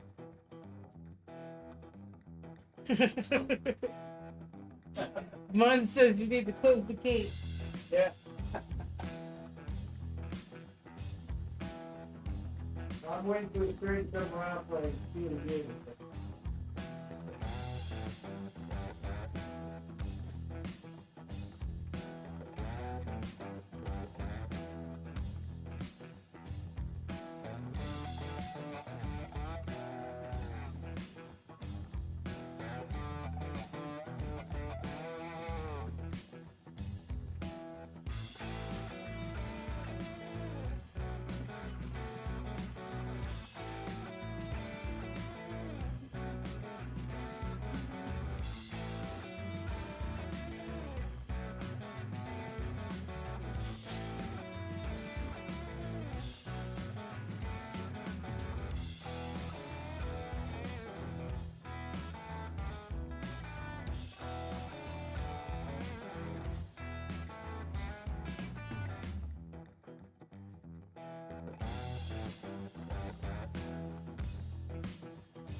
All right, I think I got it. Okay. That point on that, for some reason, the one side of it looked like it was sticking up a little bit. I'm not sure why that would be. On the track? Yeah, yeah. Yeah.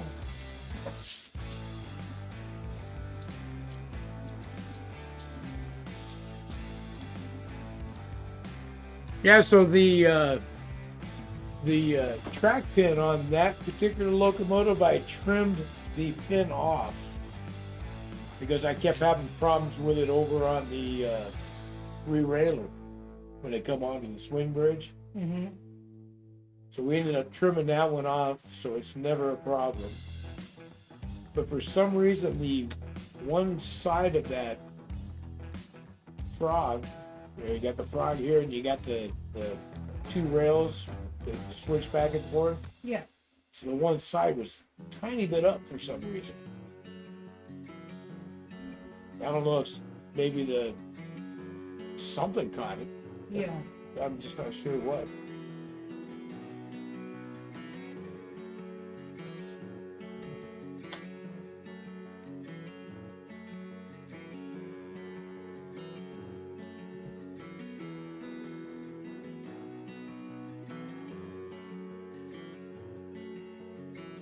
Where the heck's that train at? There he is. Coming around. Yeah, I was just looking going, wait a minute, where's the train? So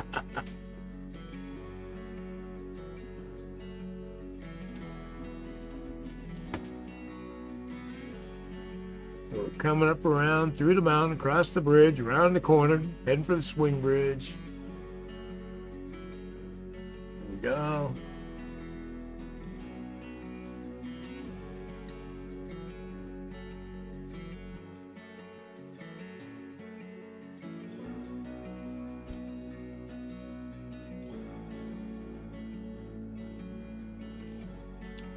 Yeah, so I cycled that point back around a couple times, and it seems like it's back where it's supposed to be.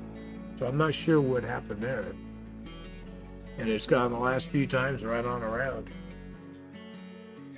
I don't know.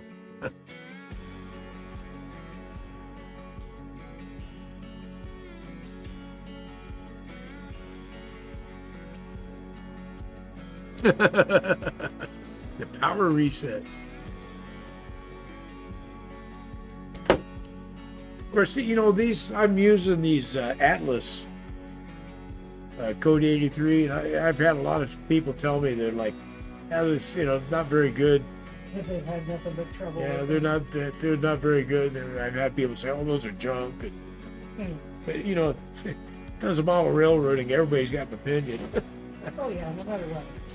But, you know, been real good luck and the price has been right. You know, the problem is you go to a Pico or something, the price is like double or triple, you know, depending on what turnout you're looking at.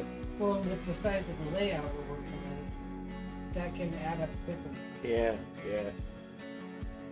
Well, that's the thing. I was trying to build something of this size, but I was trying to be smart about the cost. Yeah. But, you know, they've worked just fine. Yeah, we haven't had any problems. That's the first time I've had that particular issue happen. Yeah. Most of the time when I have a problem with a turnout is because while I was cleaning track and like a dummy, I switched the thing and didn't pay attention and didn't switch it back to where I needed it. You know? Yeah, that happens, but then you fix it and it's fine. Sure.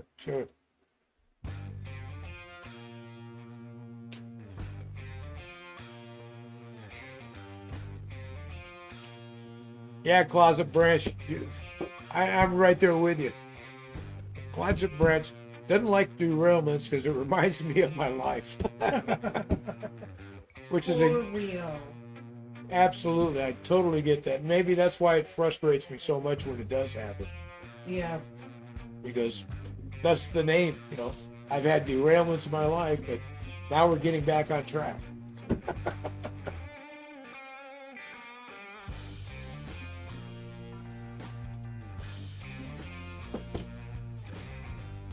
It's looking good, Roxy.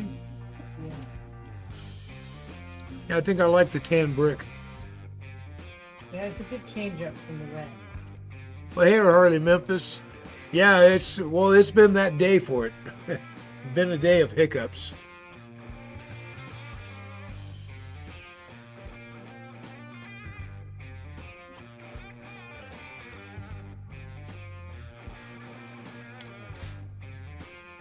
Yeah, I've got, how many do I got on here? 1, 2, 3, 4, 5, 6, 7. I've got 8 on this layout. And I don't generally have problems with them. Usually the only problem I have is mental mistakes where I've switched it and didn't switch it back, or I just forgot, or didn't realize I switched it, or... It's easy to do when you're cleaning track. Yeah. Just coax it along.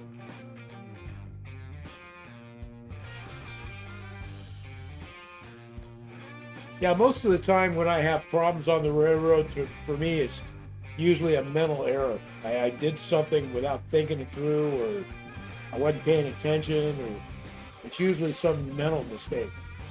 That's a challenge you've had to learn to work through since you got sick, but I know. No longer the sharpest tool in the shed.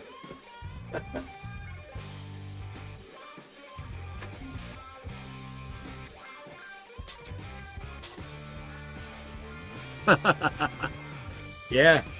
So I've been working on that Closet Branch. I've been replacing couplers. I've been using a lot of the KD 148s, and they seem to work pretty good. The issues I still got now, I need to get I got a couple of locos here that I could use I guess an overshank is what I need. mm-hmm.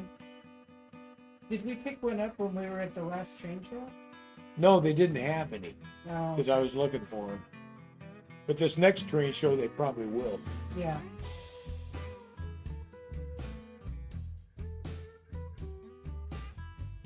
Well, hey, Mon, really happy you stopped by and hung out with us for a bit. It's really always nice to see you, Matt. always a great time to see you.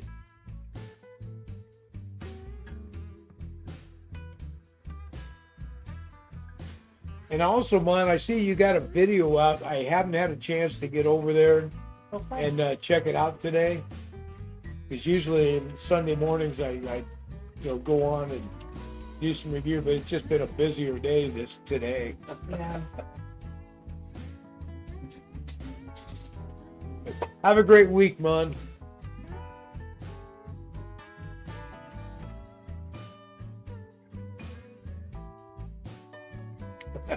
Harley says they need a shot of Roxy smile. I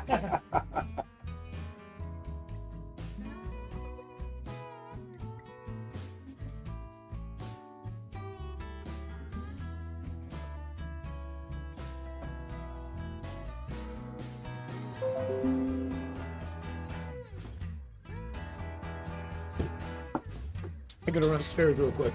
Okay, see you in a minute. All right.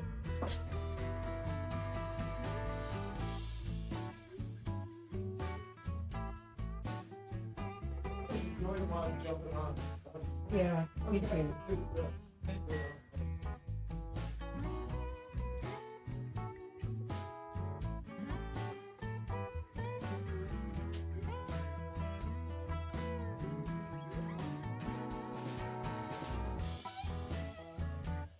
All right, Dad's gone just in time for the gremlins to come back out.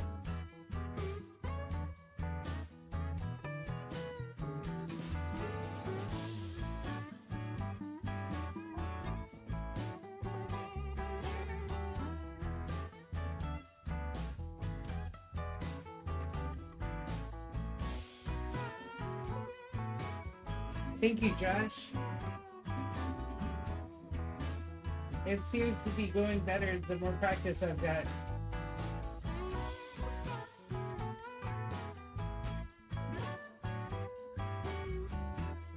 Hi, Jim.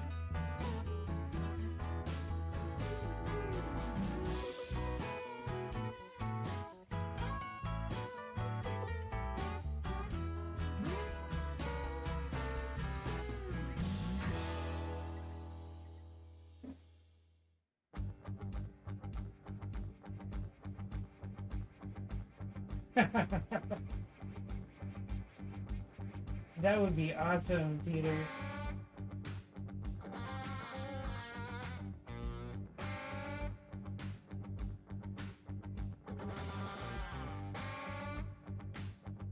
I've actually been looking into mini Prince figures.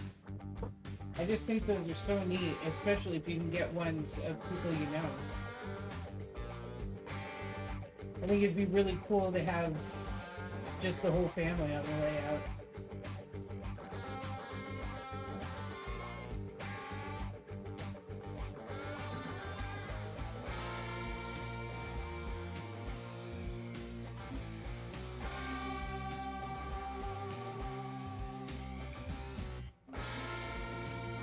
We'd have a little stage in the park and my brother could be playing a concert.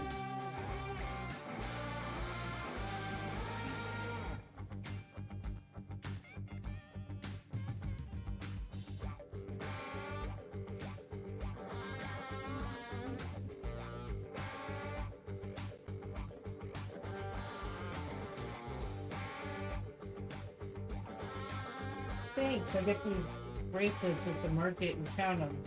There's a bead worker that comes in.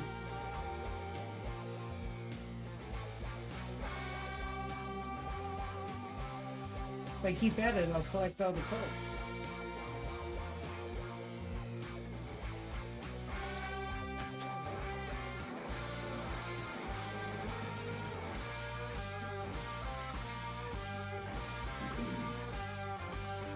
He sure would, Peter.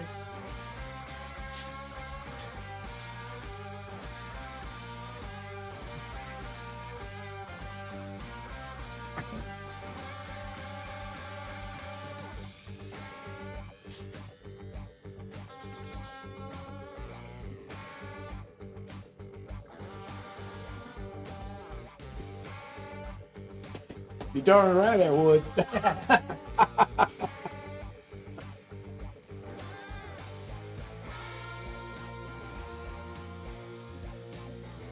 You know, I was so disappointed. Dad and I Yeah, we're all gonna go together. Yeah, we're gonna go down and check out that big boy. Mm-hmm. And the day before, Yeah. he fell and broke his hip. We didn't get to go. Nope. And he was so upset that he missed it. Yeah, it was gonna be really exciting to do that together. Yeah, Closet Branch. These are all 3D printed parts. All the buildings on my layout we 3D print.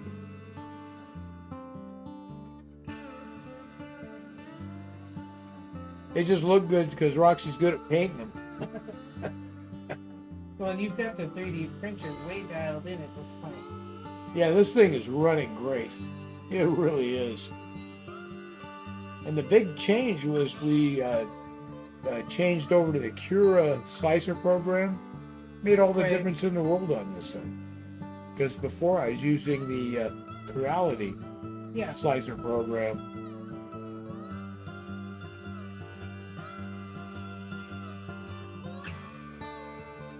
Now I haven't tried, so I had Ben over and I was showing him the difference between the two. Mm-hmm. So the coding for the preliminary setup when it goes to start a print, Yeah. you know, there's all this G code and everything in here.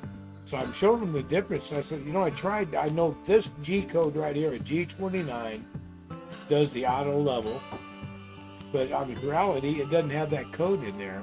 I tried just putting it in, it doesn't work. So Ben got in there, Mm-hmm. made some changes, put it all in to where the Creality one now does the auto level the same as Cura. Right. But I 'cause- haven't done any prints using the Creality yet. Yeah.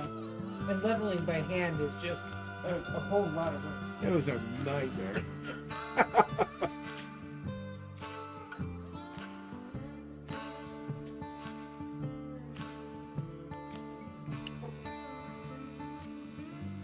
Let me see here. See if I can figure out. So it's 5.10.1 is what it says. I've been really happy with that program. It's worked really well. It has been. And it seems to manage scaling well and things like that too. Yeah, it's done everything I needed to do, and it's that auto level is a game changer. Mm-hmm. Because before it just I mean, I'm using my feeler gauges and everything, trying to get everything perfectly level, and still missing the mark. Yeah. Yeah, the changes it needs are so minute, a human almost can't do them. Yeah, it was crazy. But I think it was Peter that told me to use the Cura. Mm-hmm. So I finally just downloaded it and tried it. It was like, boom, night and day. Made a huge difference. Oh, huge. Let me see. Let me get over here and get it.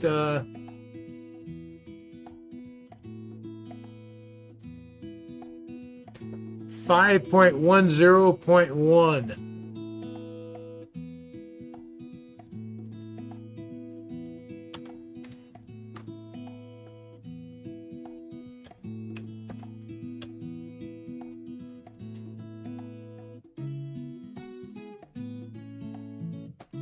I don't know if it's the latest. I haven't even gone back in to check, see if they got any updates on it.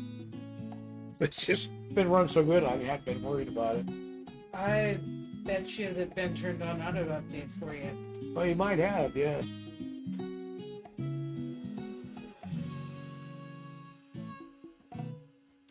Yeah, it's just printing so well now. You know, it just... And I've tried so many things to try to make sure this thing prints perfectly, you know, it's been nice to just go and print. And actually just have it work. Oh, yeah. Well, it helps. I've been using Kabrumble's files, and he is such a good designer Mm-hmm. that everything just comes out perfectly every time. So that's why I've gravitated to all his stuff. Well, there you go, Josh. If I see you over at the Gateway Center here in 2 weeks, Maybe we'll buy some engines together, huh? Because I think I'm going to be in the market for a locomotive. That looks good, Roxy. I like that. Yeah,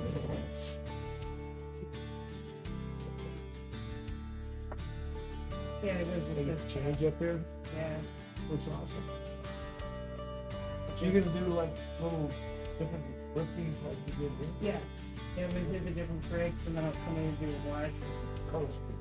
Good. Yeah. And the wood texture that printed on here is so cool. It really makes it stand out. That's good.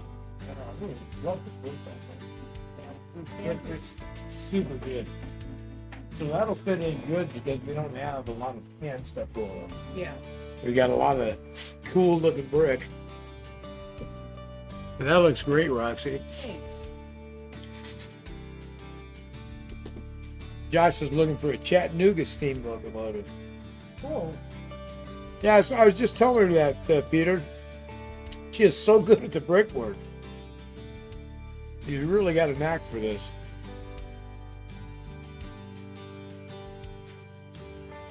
So maybe that's what I need to do is when we hit 1,000 subscribers, is put together kits of buildings painted by Roxy. Well, then I'll have to keep practicing. Yeah, well, you're doing so good. They're so awesome.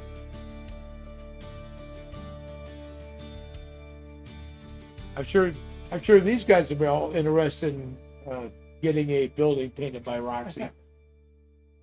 You do such a good job.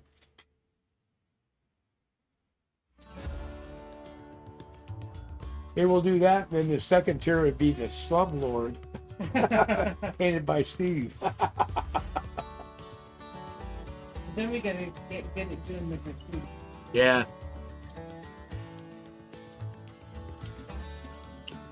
That's an interesting thing, the graffiti. I'm not so big on, but a lot of people are really all about it. I like it where it's applicable, where it makes sense to have it, because you do see it out in the world. Yeah, I know, but I see it. I think it's my age and experience. Exactly. The wife just showed up and said I'm old. But I think graffiti, I grew up in an area where graffiti was defacing property, not a good thing. Yeah. Ketchup or mustard? Mustard, please. You want real mustard, regular mustard, or this mustard, brown mustard? Brown mustard. So this is now a catered affair. Oh, Mom took such good care of us. We're sitting down here in the basement. The wife shows up and brought us some pigs in a blanket. She wants us to live. I'm gonna leave this. Thank you.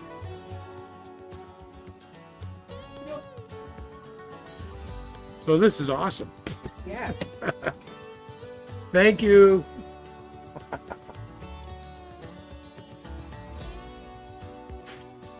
Yeah, Jim says Roxy's becoming the Picasso of model railroading.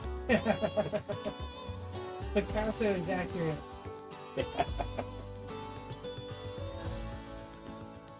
The impressionist.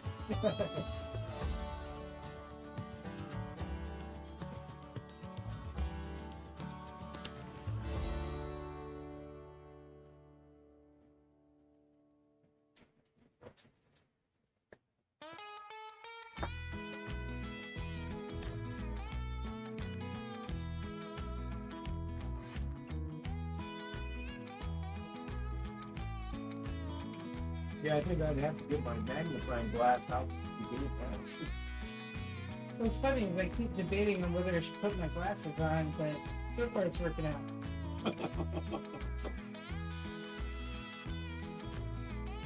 Pretty happy for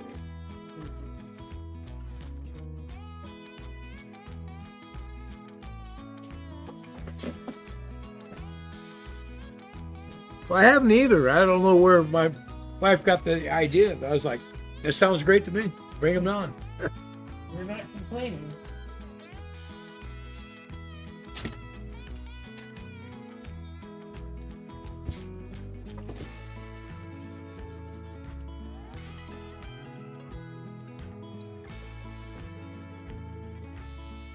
Yeah, usually we get her to bring us tacos down here. My wife, we've been married a lot of years. I got to tell you, hands down, she makes some of the best tacos ever. Mm-hmm. We got tacos down.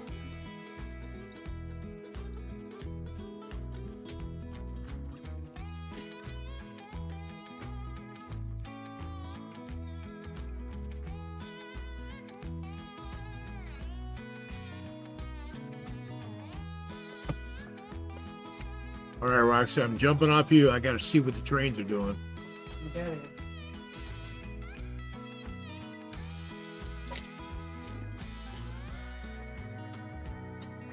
Like everything running. Good.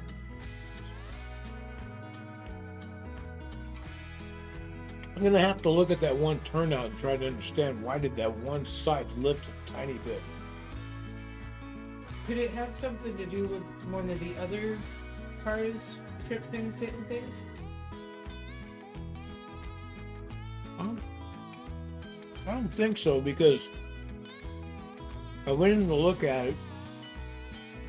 The locomotive had continued straight, was semi-derailed, as was the car behind it. Okay, so it had to have been with the locomotive. Yeah. But I'm not sure what caused the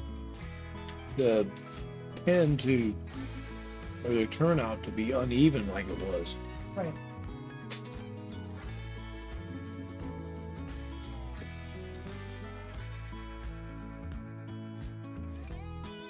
It's just that one rail fan towards the backdrop that was slightly lifted.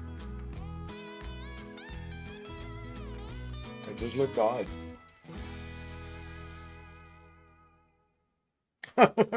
Jim says you make tacos right out of the Ortega box.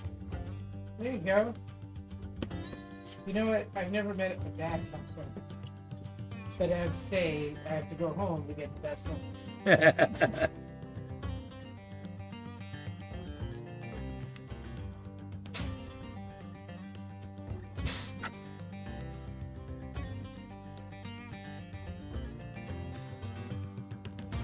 So Jim, I'll tell you the best way to have a taco with those Ortega hard shell tacos is you get a flour tortilla, you butter her up with refried beans, you throw that hard shell in there, make a double decker taco out of it. Oh yeah, that's good. That stuff. is awesome.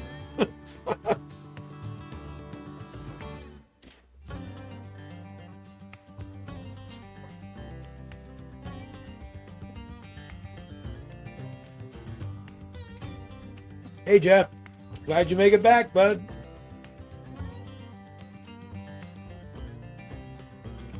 Yeah, I do have two of those Santa Fe, Josh, are dummies, and one of them is a running, but that's one that has the cracked gear on it.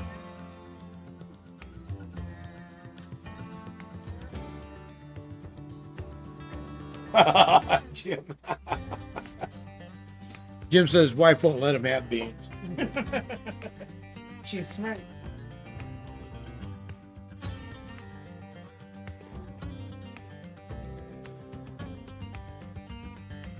That's a survival instinct. Yeah, my wife just has to put up with it because this time of year is like Christmas time. We always make a big old ham. Yep. And then afterwards, I gotta have ham and beans, cornbread. Oh yeah.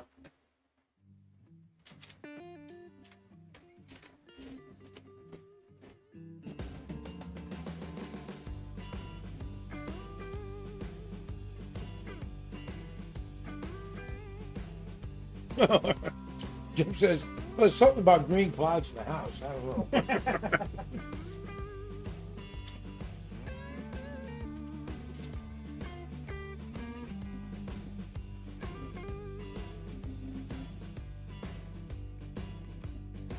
But you have to say most of his stuff is Santa Fe. He says his passenger cars suck though. Oh really? One of them sounds like a two-stroke motorbike. Oh.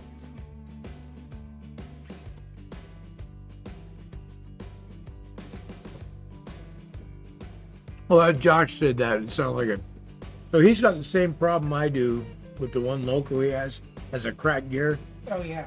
And it's just like, what the heck? But Jeff is saying his passenger cars just don't stay coupled. Too many issues. Oh yeah. Yeah, I'm finding couplers, that can be a real finicky thing. Mm-hmm.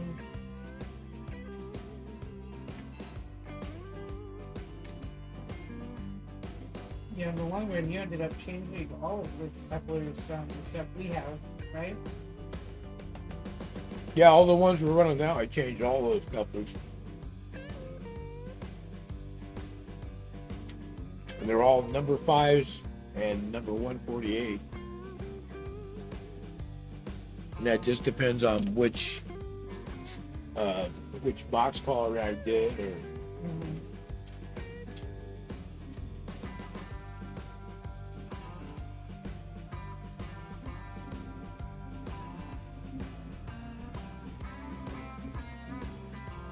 it just says the body's too low for the switches. So can you change the wheels to like a 36 to raise the body up?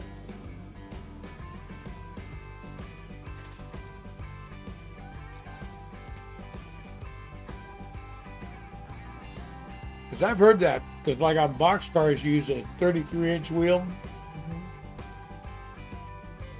but I've heard on like passenger rolling stock you use a 36.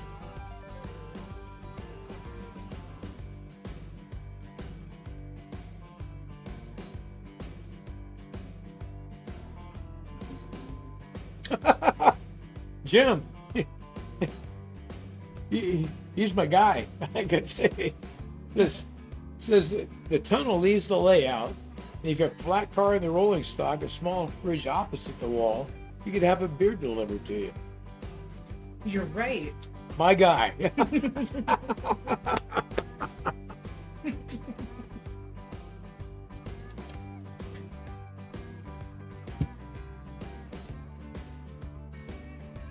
So a 36-inch wheel hits the body underneath. Oh. So you need a little more room in both directions. But maybe to get that clearance, well,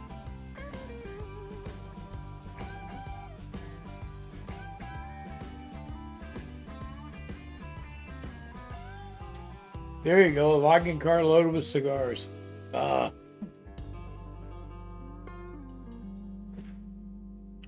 So yeah, that's what I was just thinking, Jeff, was if the body set higher, so you could use those flat washers. They got the red and gray washers, so you could put it between the truck and the body to raise it up just a hair.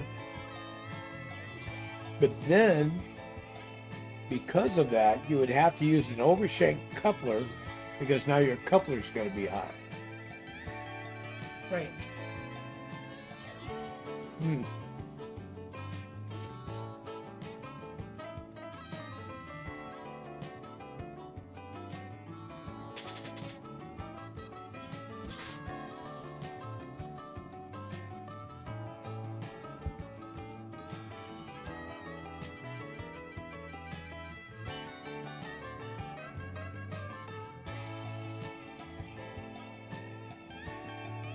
So I had a set of Union Pacific passenger coaches. Mm-hmm. I ended up selling them off because I didn't like the way they looked going around the curves, because they're so dang long. Right, they are long as apart. They just, to me, looked ridiculous going around the curves. But that was one of the issues on that, was on couplings. And I remember I changed it out and put 36-inch wheels on them, and that helped.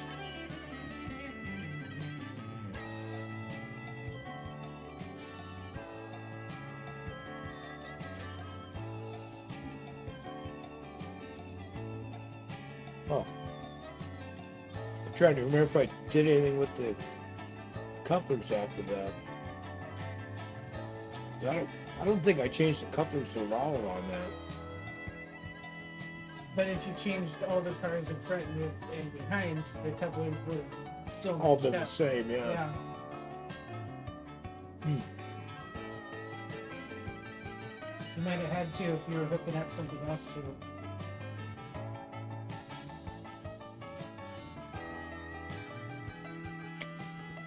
Yeah, so we say you have to figure out how to modify the pins to make them longer so you can put the watches in there. Right.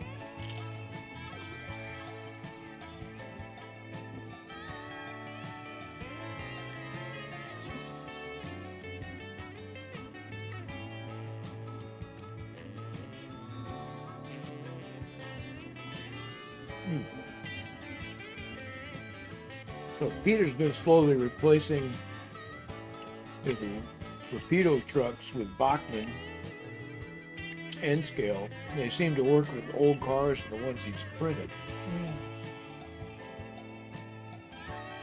So the ones you're printing, you must be using a resin printer, especially considering you're doing N scale.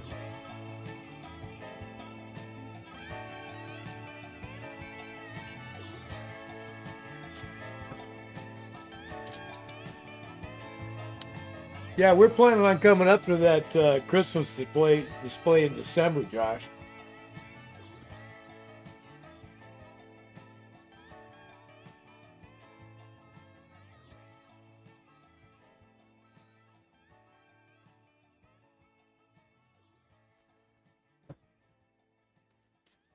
Huh.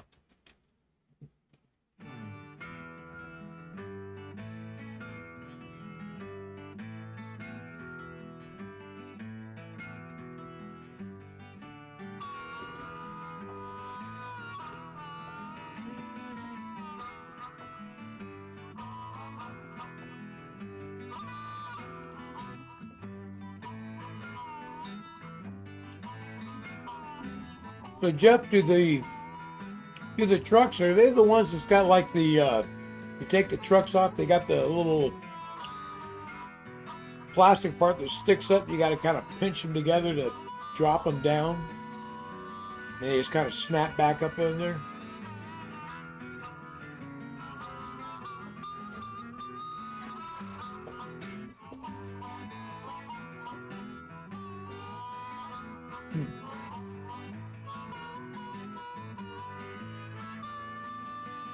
But Peter says he set the filament to fine and make sure the walls are thick enough.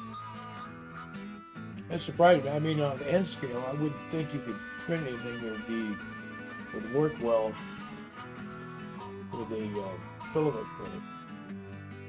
I'm actually starting to notice some channels showing some smaller fighter stuff.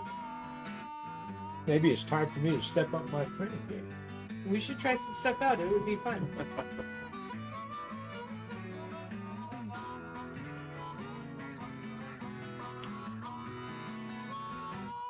Gotcha, because I was sitting there thinking if they snap in, Jeff, you might be in a position where if you want to raise the body on it, you'd end up having to snap them off and use washers and a screws in place of the snap-in type.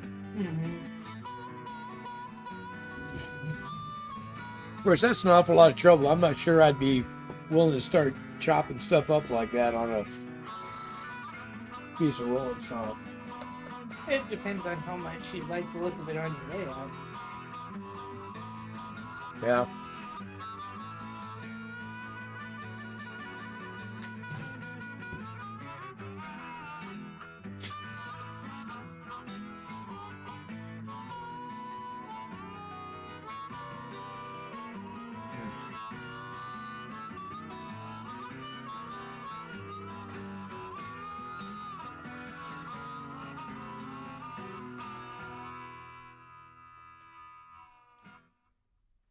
Yeah, I just recently picked up a bunch of screws.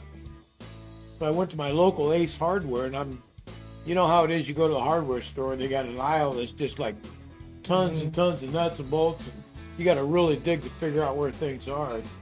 But I finally found the screws for using on this with a 256, I'm thinking it is. I finally found them. They were sitting on the very upper shelf in a little box up on top. You open it up, it's like, oh, you got all kinds of links right here. There's no label on the box or anything. Yeah, I just happened to look up there and I wonder what this is. There it was. But it is a hunt.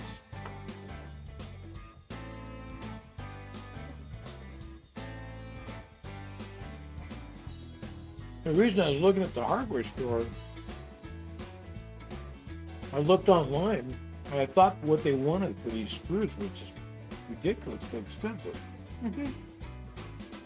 And I think it's probably because it was the application of them was a very narrow Yeah, model railroader thing. right. I'm like, okay, well, it's not that they cost a ton to make, but because it's a very narrow thing and you gotta get them to do this, Mm-hmm. they're gonna charge you an arm and a leg. It's like that whenever there's something for a very specific craft. Yeah, Peter, when I looked on Amazon, I couldn't find anything I thought was a reasonable price for the darn things. Mm-hmm. But I got them pretty cheap at my local Ace. And I just about bought them out, so I'm pretty good for a long time. But Gorza, hi. hi, Gorzov. It sneaked right in. That's easy to do with us.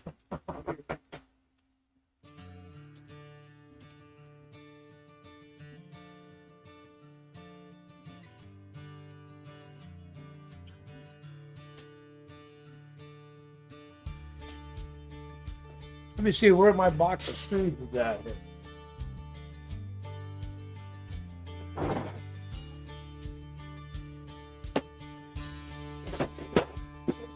Yeah, there it is.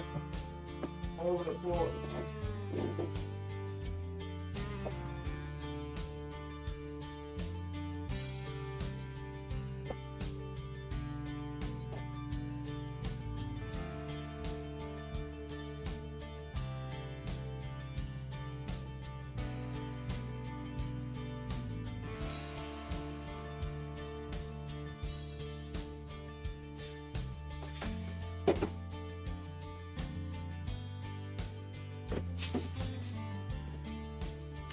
Yeah, all the ones I picked up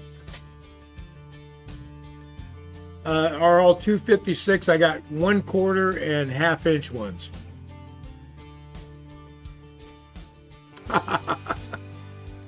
Well, you type like me, I got to look and it takes 2 hands.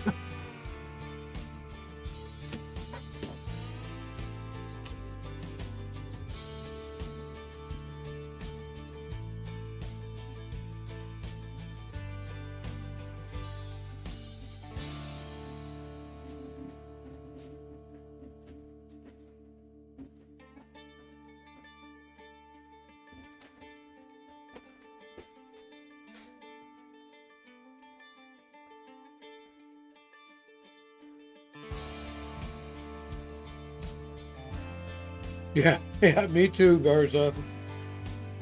Yeah, so Roxy is working on painting a building for us tonight. And that's going to be this Main Street Building 4 you can see down in the corner. She's doing a good job. I'm liking her color choices.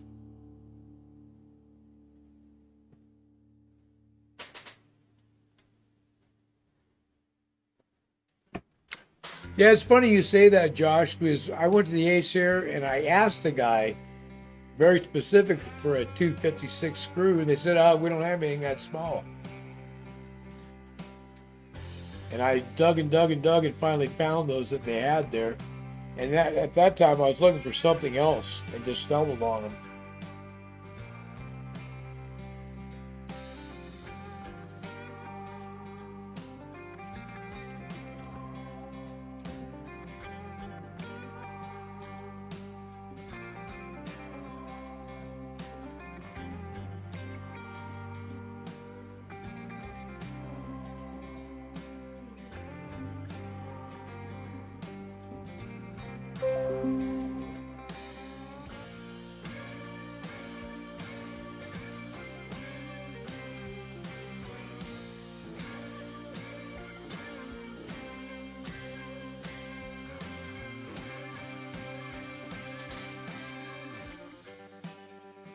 But Roxy's taking a little break right now, so we're going to have to wait for her to come back and finish painting up.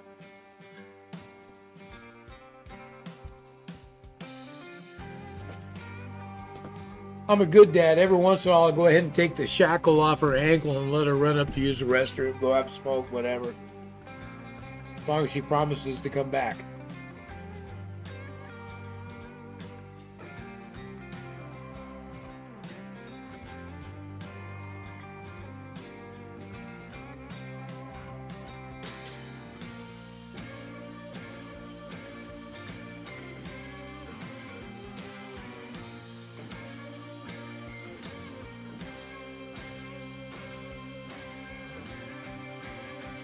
So I have been working on some more trees. Let me show you what I got going on here.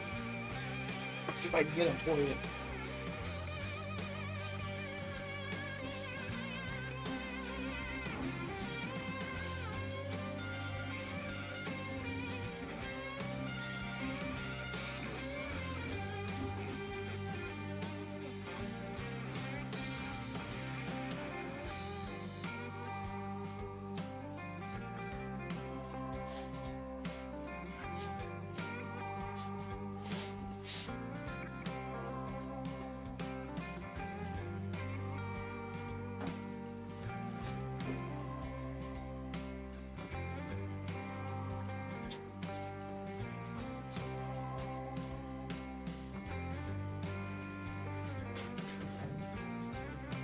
So there we go. There's the forest of trees that I've been working on.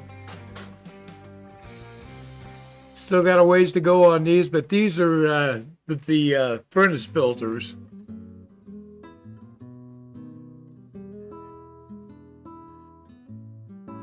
McMaster car. Let me write that down.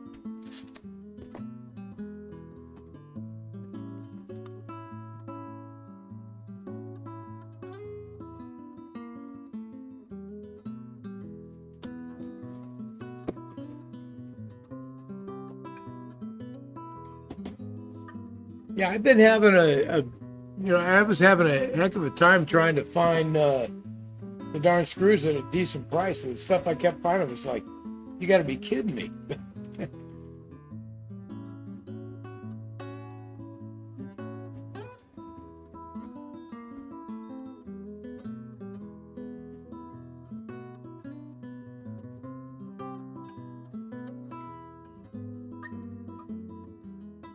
And the ones I got 1/4 inch and I got 1/2 inch, and they're all Phillips head.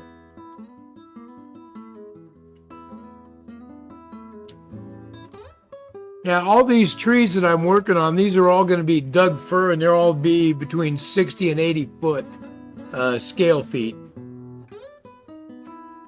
which is the ones up in the back corner back here. These finished ones, those are 80 foot. But I've got some shorter ones in the works as well. And these are a different type. Let me grab those and get them out there.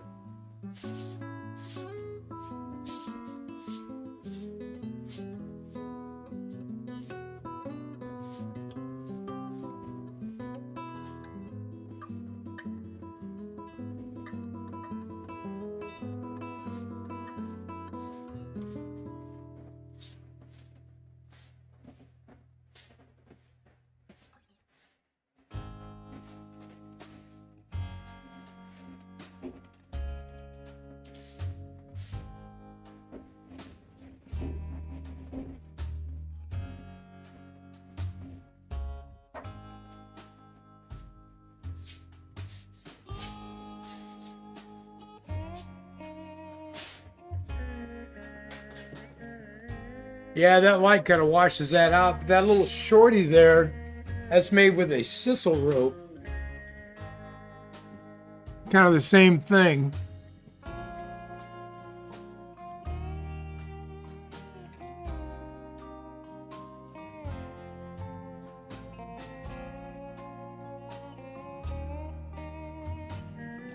Yeah, Granger, I've gone to Granger quite often for stuff.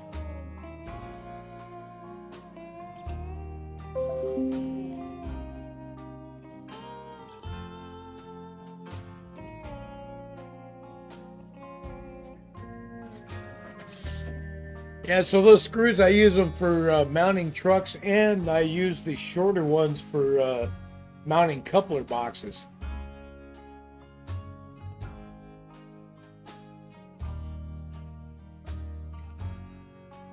Yeah. Little bitty things.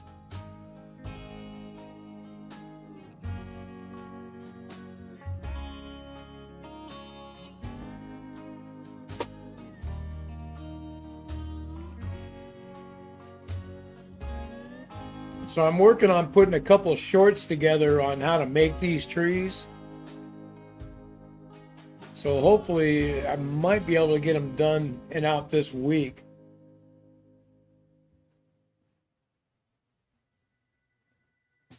Oh, that's real reasonable, Jim. That's way cheaper than what I kept finding.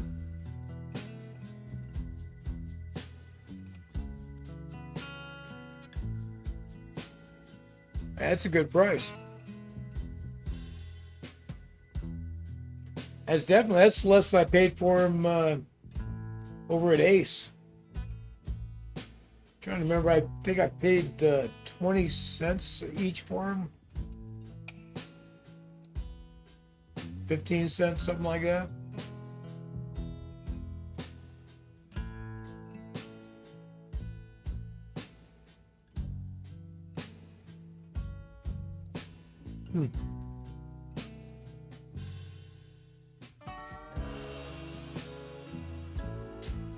Yeah, that's good, but I jotted that down. I'm going to be looking those guys up. Putting the bookmark in.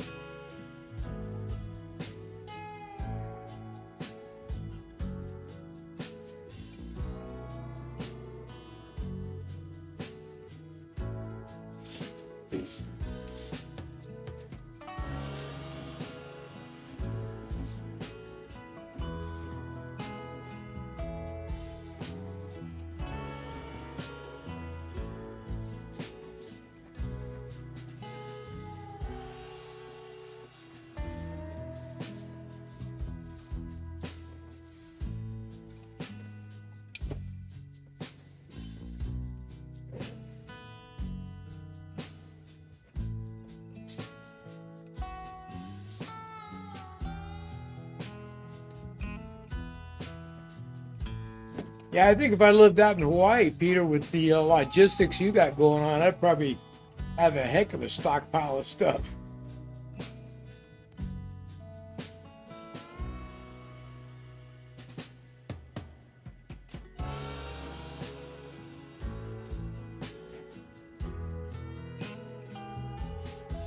That sounds good, Josh.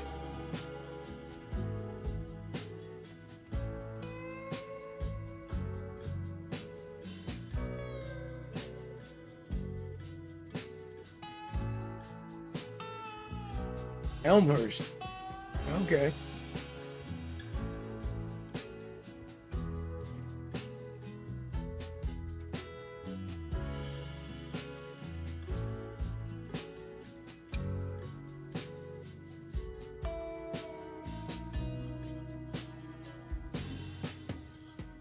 Wow. Yeah.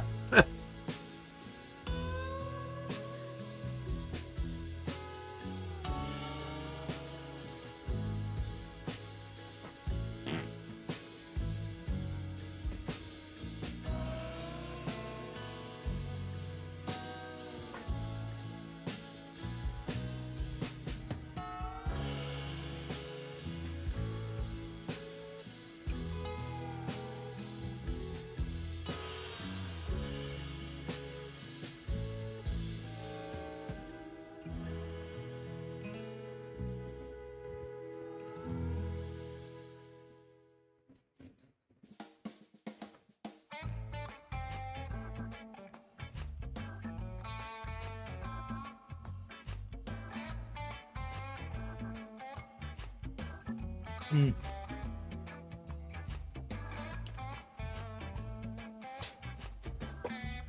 Nice. Yeah, I'm going to be looking them up, Jim.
Sorry, guys, I got distracted there. Wife needed me for a moment.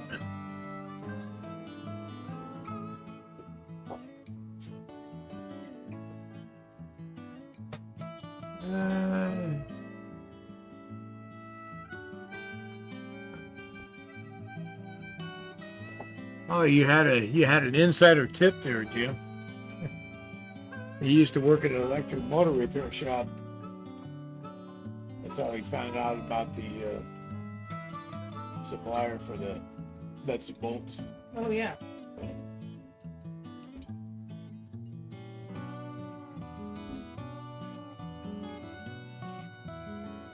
So what's your next step there, Roxy? I'm deciding on the color for the watch.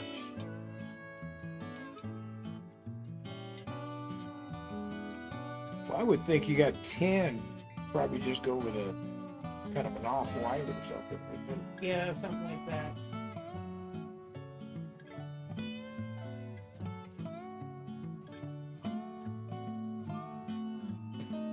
Yeah, there's none of those pigs in a blanket left. Anyway, I did go tell Mom they were so good. Yeah, they were good. I haven't had one of those in years.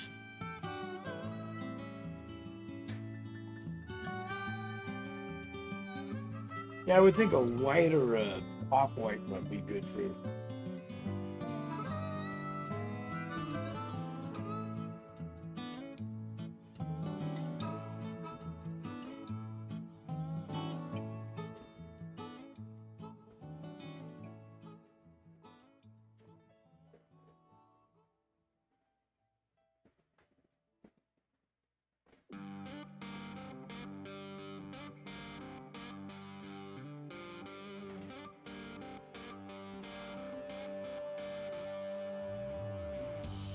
Mix it up.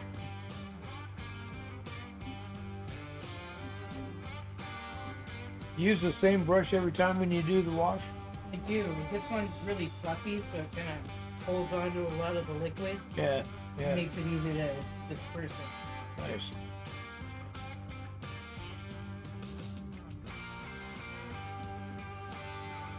Yeah, plus you can hit a large area with a swipe. Yeah. Makes sense.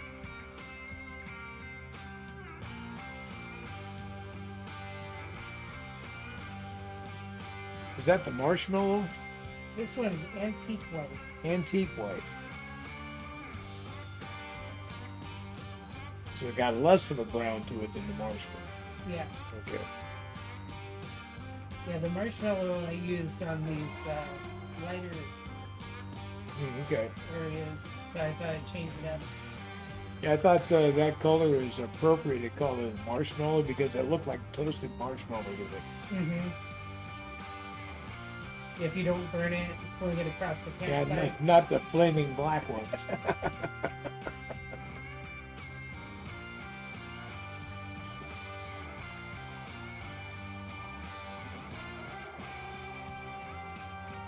Wow. That's a fast turnaround, Peter. 10 a.m. Give them a PO, and McMaster or Granger would have them at the dock by 3. Oh, A wow. 5-hour turnaround, man. That's fast.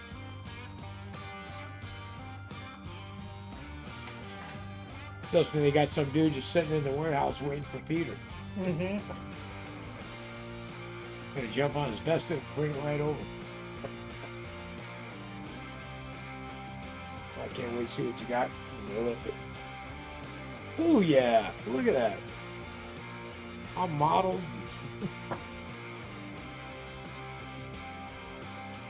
That's awesome. I need some of that in there. Put a few of that. It looks good. Only if I shouldn't. Not if I shouldn't.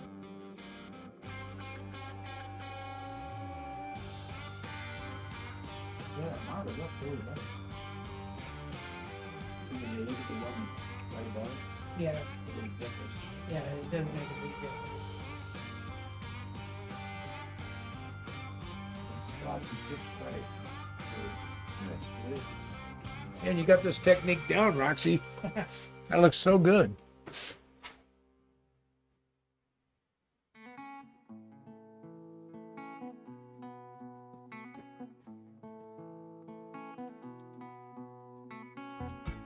Yeah, that's a fast turnaround, Peter. That's good service. I'm looking forward to putting this building together, Roxy. I think it's going to be a good one. I do too. So we have to decide, do we think that the round windows should be the same as the others?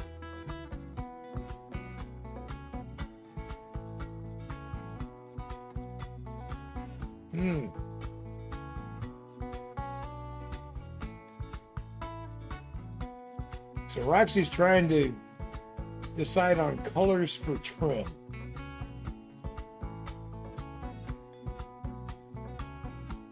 You want to keep going with the brown tones? I'm thinking something different.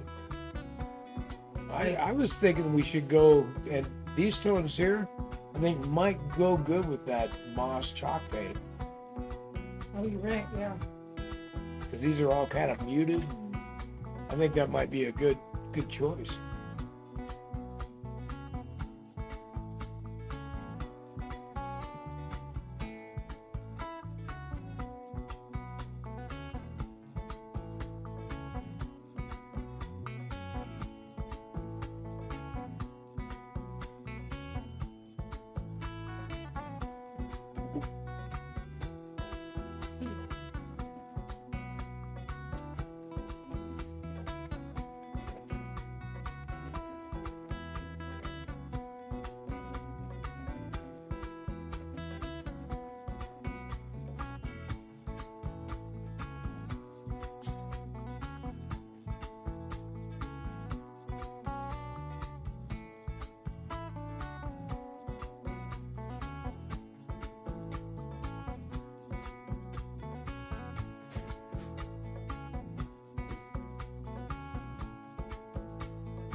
Yeah, a lot of the shipping stuff I don't get. You look at a company like Amazon, and you can order stuff on there and get free shipping. And it just seems like they'd be losing money on that.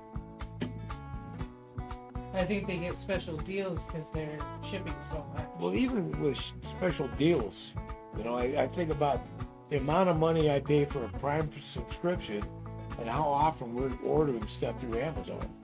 Right. There's no way that the money that I spent covers that. But it does keep you going back to the same place.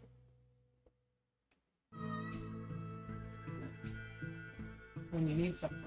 Yeah. It makes sense. Half the time in the stores, you go online to a store, Walmart, for instance. Oh yeah, we don't have that in our store, but we can ship it to the store. You can come pick it up. Well, why am I going to do that when I could go to Amazon and they'll just send it to my house? Right. It makes no sense.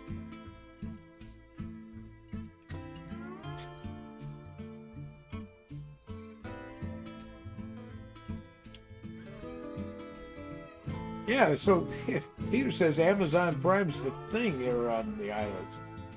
And I would think so. Oh, yeah. But so for the cost of shipping stuff to Hawaii, how is Amazon making any money on that? That's a really good question.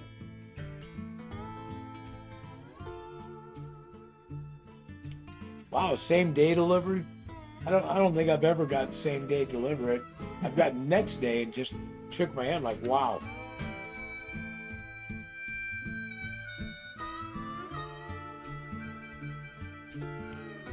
I worked in the trucking industry for quite a few years, and I understand the logistics and the costs of running trucks and everything else. Boy, it's just a segment of the industry that I just cannot wrap my head around how they're making any money on.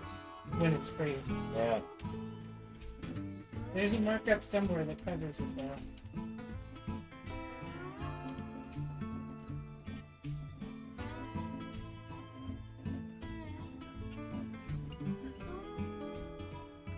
But, evidently it works. It must be a volume thing. Yeah. Somehow. The stuff coming in, somehow they're making enough money that shipping's kind of a write-off cost or something. Mm-hmm. It's just insane.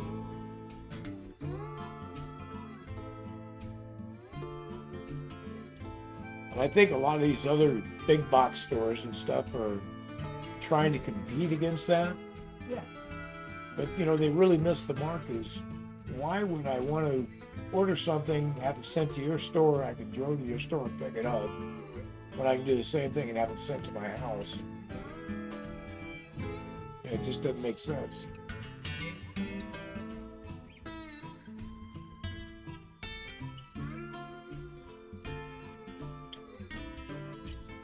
Yeah.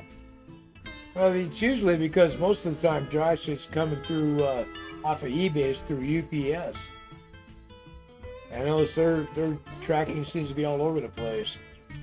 I just ordered some filament. It was supposed to have been here on Friday. And instead I didn't get it till Saturday evening. Oh yeah, and it even if it said it was delivered. Yeah, and then I got it, the package was destroyed. I had to open the thing up. It's unbelievably taped up. Mm-hmm.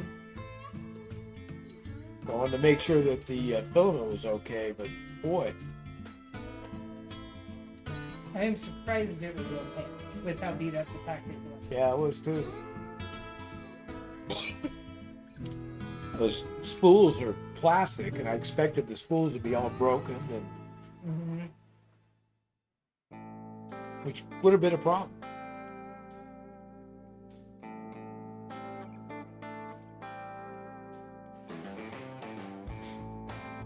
So I'm kind of holding out for the big cyber deals. I'm hoping that they'll have just smoke and deal on filament, so I can get a whole bunch of spools of filament stockpiled to last for a while. Yeah, it's not like we're not going to use it. Well, absolutely. You know, you get them and they're all vacuum packed, sealed, and everything, so they, you know, shelf stable.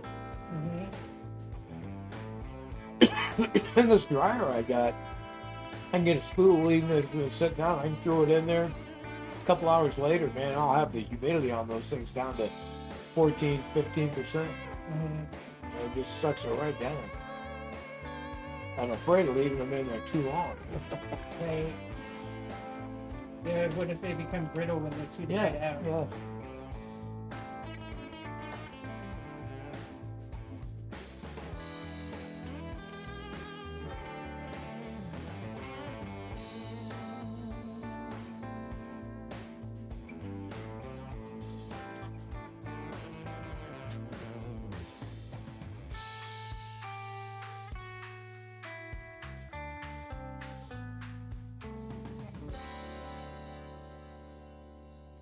Yeah, I usually buy it through Amazon, and most of the time I either get most of the time I'm buying the Congrow filament.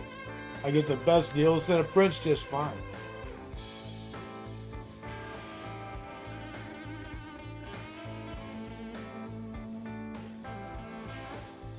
But usually if I keep an eye peeled, I can usually get Congrow. They'll sell it in 2 1-kilogram spools. Comes in one box, and it's usually like $23 for 2 spools, and I can print a lot of stuff out of 2 spools.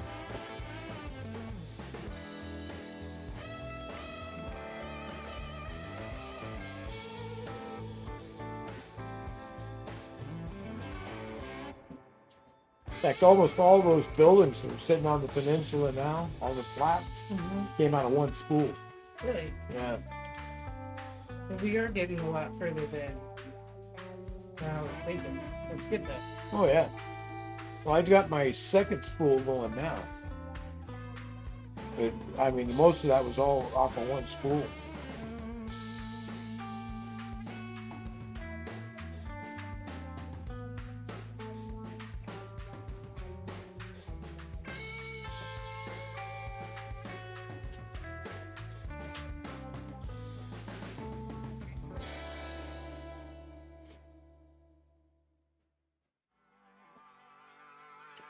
So I just recently I ordered some shelving for the garage, and it came from Home Depot. They shipped it to the house, This guy shows up and he pulls up about centered on my house out on the street. And he was in like a U-Haul budget rental type moving truck. He hauls it out of there, throws it down on the grass down by the sidewalk and curb, and says, "Oh, best I can do," and leaves. And it's like, how am I supposed to get this heavy ass thing? I was so angry with that. So I filed a complaint with FedEx, who was the carrier. It was just ridiculous. I had to call my son-in-law to come down and help me get it onto a dolly to get it up to my garage.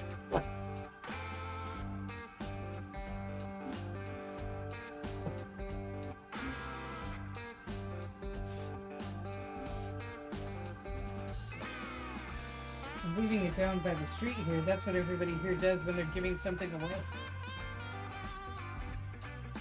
away. Well, I was so angry with that. It's like, come on, I got a decent driveway. You at least can back up the driveway and dump it out next to the house. Mm-hmm. You leave it down there on the street. What if I wasn't home? Exactly. I'd come home and it'd be gone. Yep, it'd be somebody else's. Yeah.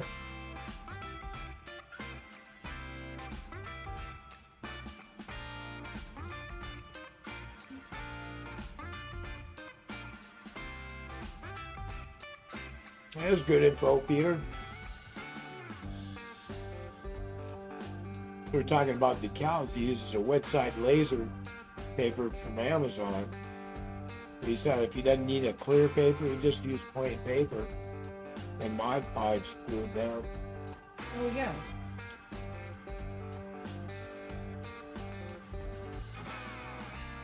How do they, Jim? It says McMaster-Carr also carries 3D printed filament. Nice. Now I gotta look these guys up.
Well, I don't know, Jim. That's a little spinny. I'm looking it up right now for PLA, and it looks like 1,000 grams, so one kilo for one spool is $23, and I can with Conbro I can get 2 spools for $23. That's the order you just made. Yeah. But it's $23.46 per spool if I buy between 1 and 9 spools. If I buy 10 or more, it's $19 for a spool. So the main question would be, are all PLA spools the same, or is there a quality difference? Well, I think different companies have different qualities for sure.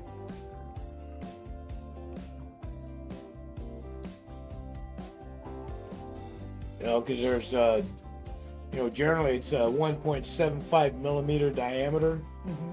So there's tolerances. Some companies are better at maintaining that tolerance than others. Right. So that could be a problem if the tolerance is all over the place.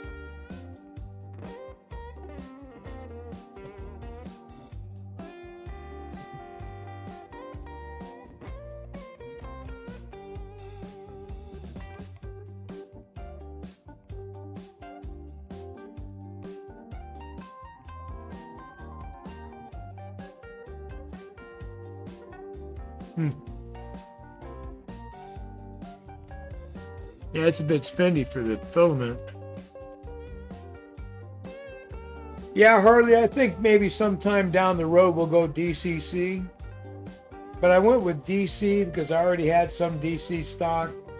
And I'd rather spend the money on building the layout than the controllers and all that stuff and the locomotives. Yeah, it's kind of going to be our next project once we get all this going on.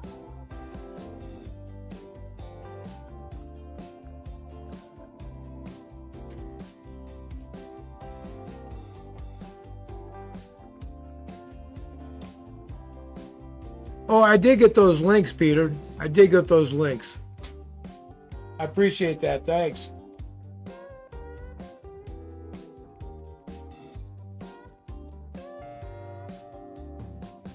Yeah, Peter emailed me a bunch of information because he was making like signs for billboards and Oh, yeah. business stuff like that. He gave me a bunch of links on information for doing that.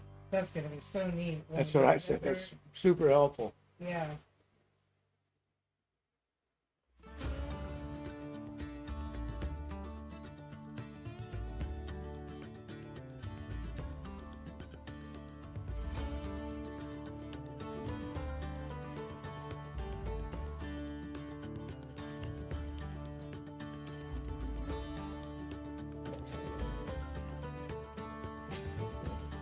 Is this that moth?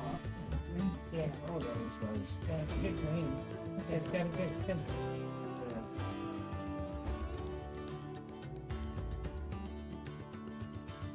Hard to get inside this. I'll get in there with a smaller brush next. Seeing how much area I can cover to start with. Yeah, that's a good color. It's going to go well in that building.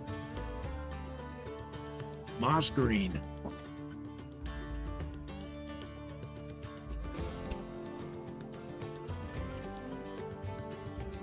Yeah, I used silicone sealant to glue the track to the cork road bed, and then I used Elmer's white glue for the road bed to the foam.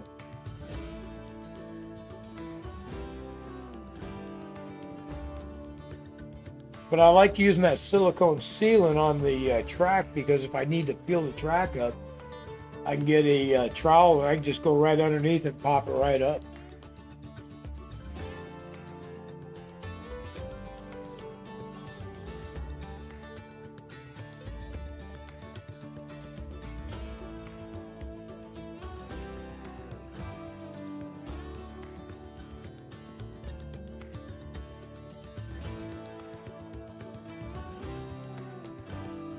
Yeah, that's really helpful, Peter, for I think everybody.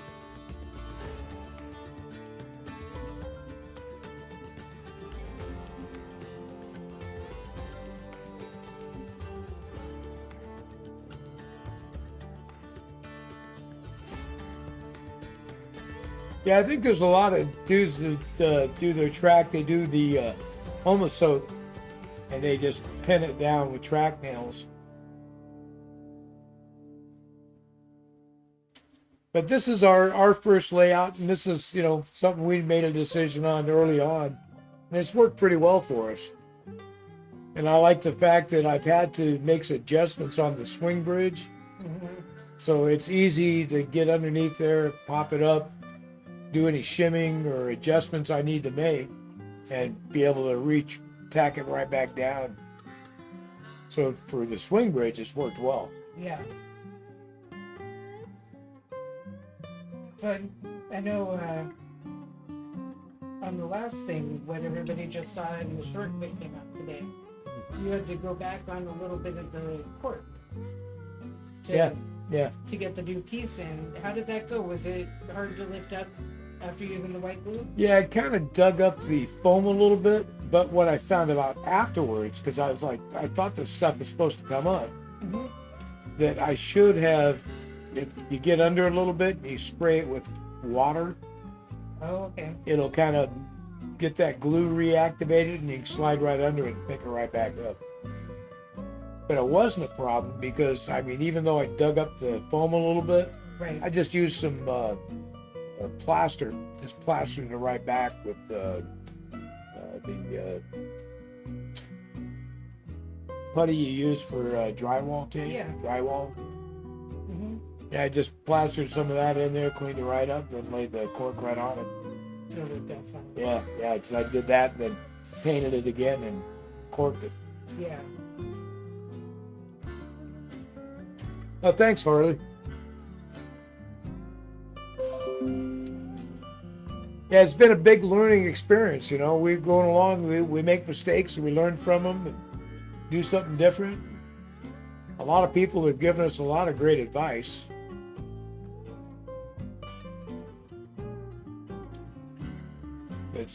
It's sure a fun hobby, a lot of facets to learn, and every step forward brings you into something new.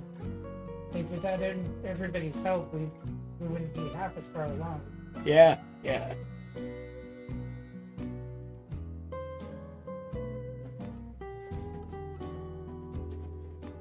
It's definitely a fun deal. It's sure a great thing. Roxy and I have had a lot of fun doing this together. Mm-hmm.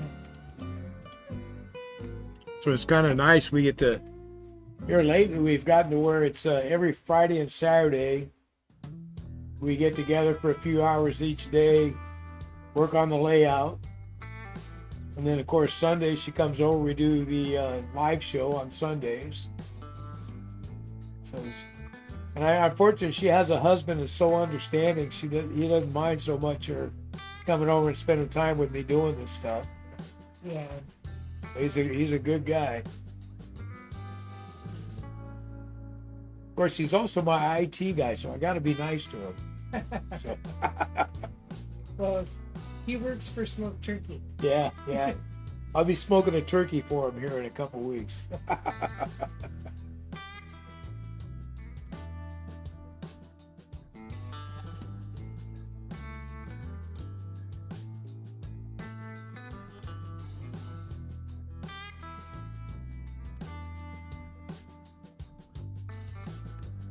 Yeah, the prices of everything's big time going up. Especially, I look at like DCC locomotives, and I'm just shocked at the prices I see for those things.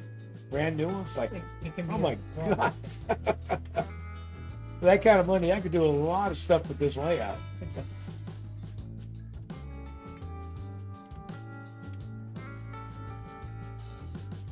Yeah, I just feel like the DCC is just another stage of the hobby where we're not at. Yeah. Yeah, I figure eventually we'll get to the point in this layout where I'm not putting as much money towards it. Yeah.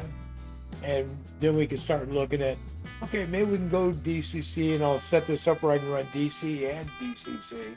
Mm-hmm. Just flip of a switch, go. Because we did do the wiring as if we were doing DCC, because thinking in the future that we might. Well, and you want to have the most options. Yeah. And I think all the extra feeder wires we put in is actually good for DC as well. Mm-hmm. Although looking at my insect track today, you wouldn't know it.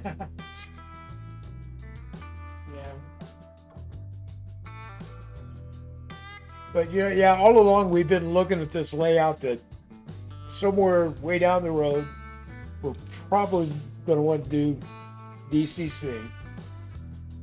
Because I really do like the idea of being able to run numerous trains independent of each other, Yeah. no matter what track, even on the same track. Mm-hmm. I like the idea of that.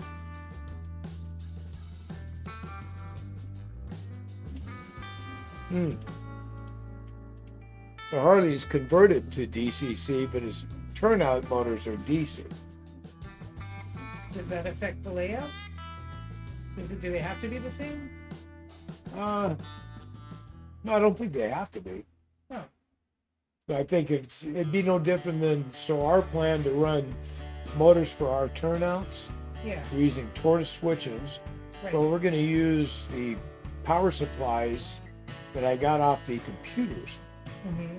So I've got numerous of those. We'll set all up and be able to use those to run lighting and turnouts and all that kind of stuff separate of the controls. Right. And that's what he's done here. He's got DCC running the trains, but he uses the DC power to run the motors on his turnips. Well, that makes sense. Yeah.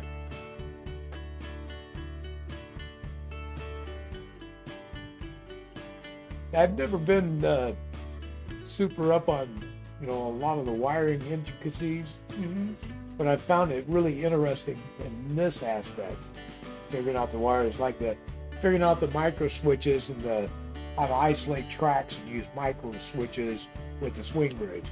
Yeah. That was a fun learning experience. It was. I enjoyed that.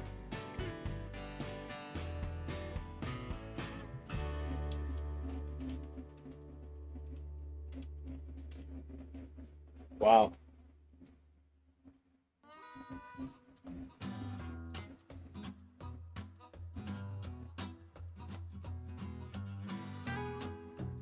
Let's see, Josh is asking, where's the one building on the corner setting by itself with the Santa Fe engine? Let me see here. The blue one. Is that it? Oh, you're talking about the black building up there? Yeah, that black building, that's just a big, it's like a locomotive or a truck, semi-truck repair facility.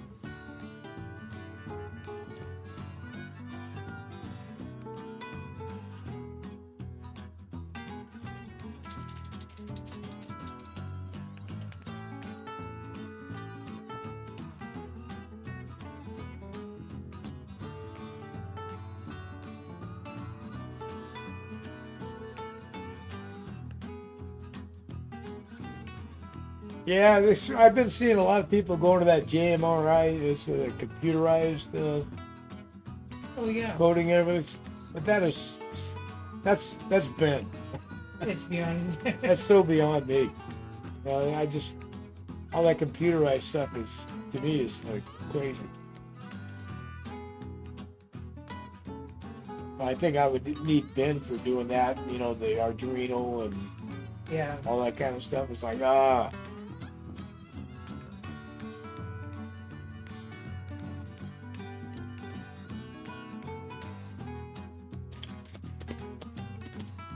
But I can see using these computer power supplies for a lot of stuff. Yeah. You can kind of separate some of that out, and they got 12 volt and 5 volt, so you got all these different runs out of one, and that way you're not taking away power from the transformer itself. Right. That you're running trains with.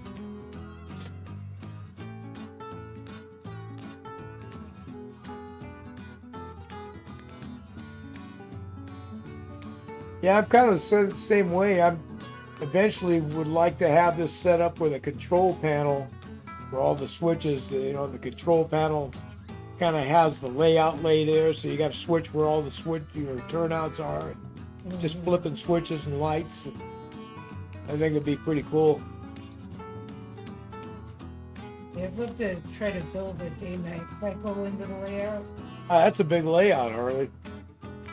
They said it took them 8 months to convert layout to DCC.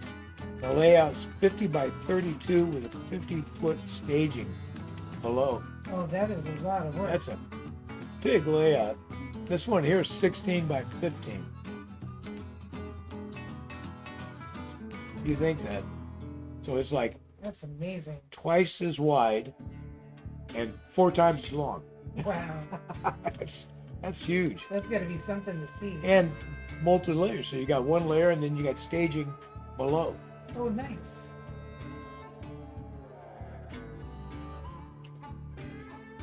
Oh, the one with the blue building on the side of it. Oh, that's a grain silo, a 3D printed grain silo back there. And that's the shed for filling up or dumping.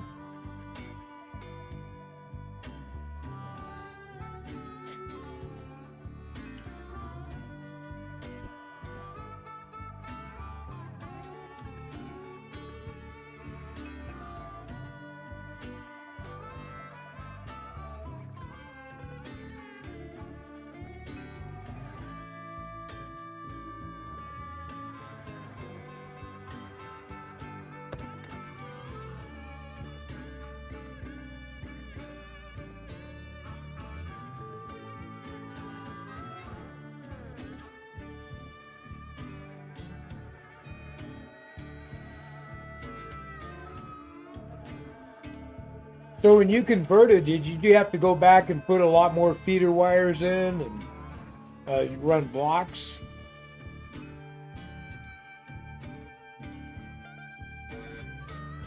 Because that was the thing I did with this one. I was assuming that if I went DC, I'd have to put all the additional. Because there's a wire to every track at that point, right? Yeah, you got to run feeders to every section of track. And about every 3 feet, I think, is the minimum. Mm-hmm. So we went ahead and ran feeder wires to every single piece of track.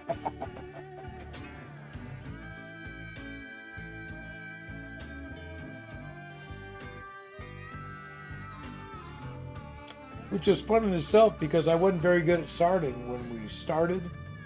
You sure Right. got practice. Yeah, I sure got the hang of it by the time we got done. I remember when I first got the soldering iron, I had to get Ben to come over and show me how to do it. Mm-hmm.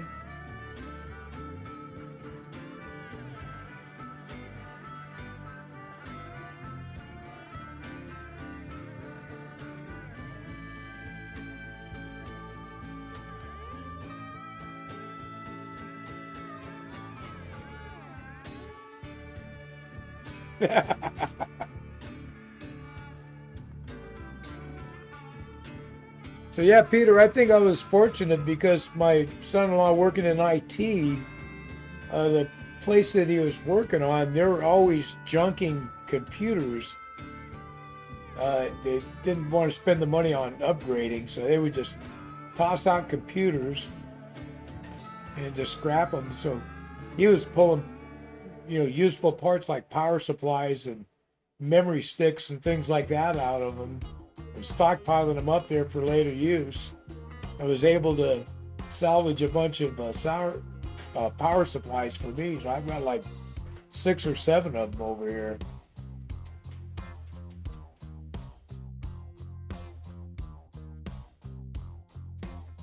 Oh.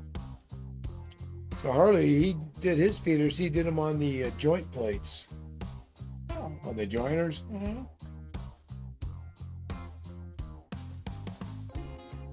Yeah, I did all mine to the sides of the rails, which I think works out, okay, because once you paint the rails, you can't really see it. Yeah. Unless you're really looking up close. But I've saw where they sell those rail joiners with the feeder wires attached to them. Oh.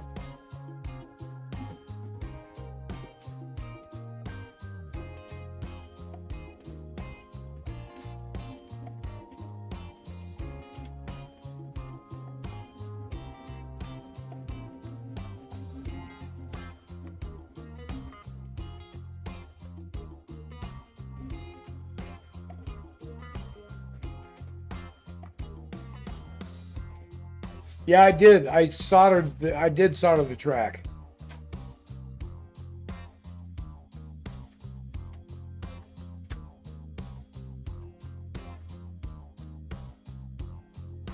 So one of the things I did was all my joints were soldered except every third one I left an expansion joint in there.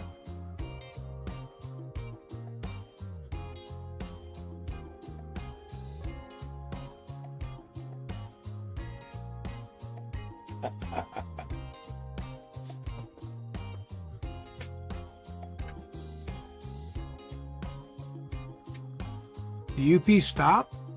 Oh, hold on here.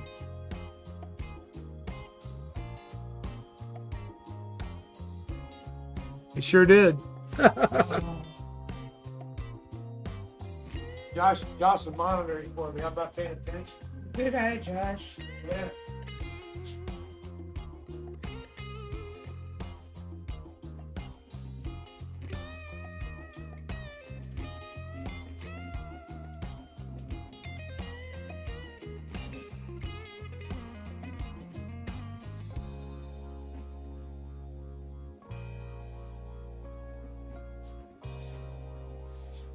I don't know why it stopped. Did I just reach over and touch it? Just took right off.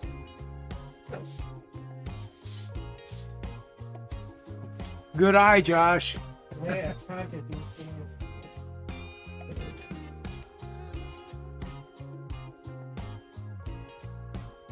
Yeah, that could be. I mean, I could go back and double check all that stuff.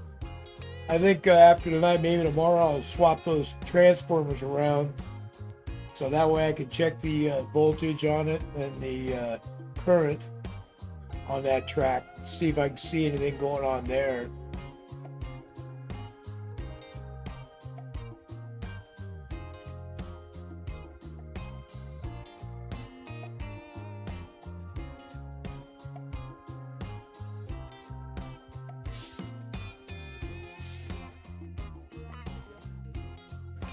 Yep, here it comes around now. I want to keep an eye and make sure it didn't stop there again. Not sure why it stopped. That's really weird.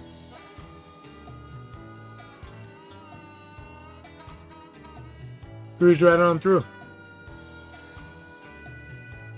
But I'm not sure why it stopped. Been that kind of day.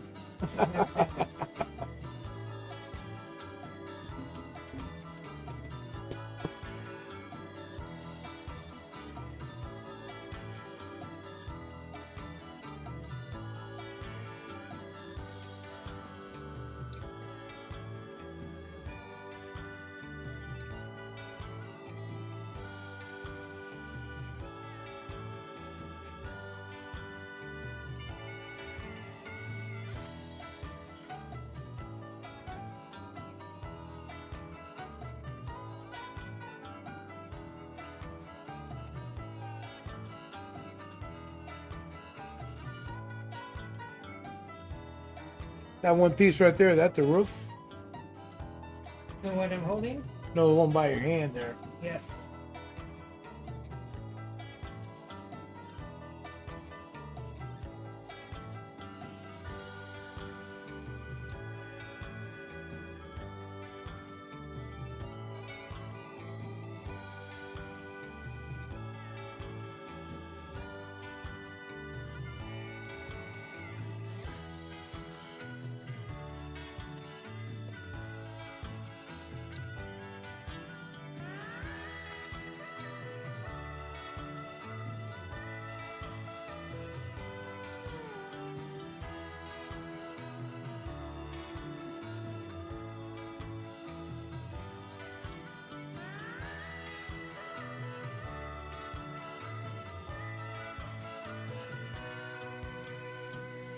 That's a good idea, Harley.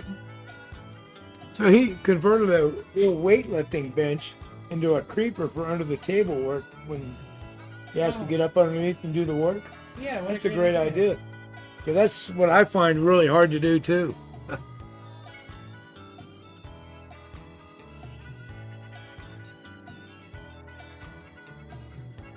Yeah, the engineer's smoking something. He stopped to take a potty break. Let one go off the bridge up there.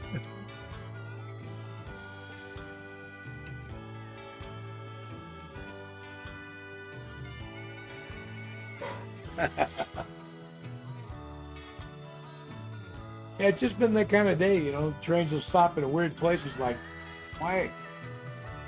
You just touch it and off it goes. So, huh. Mm-hmm.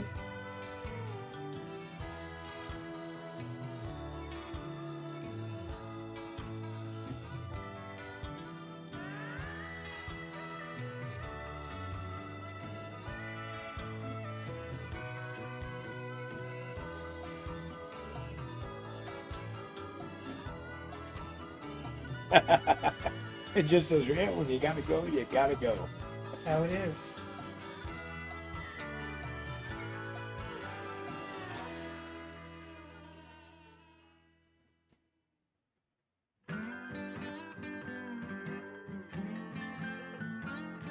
Yeah, I'm definitely gonna swap those transformers around so I can check that power on that track.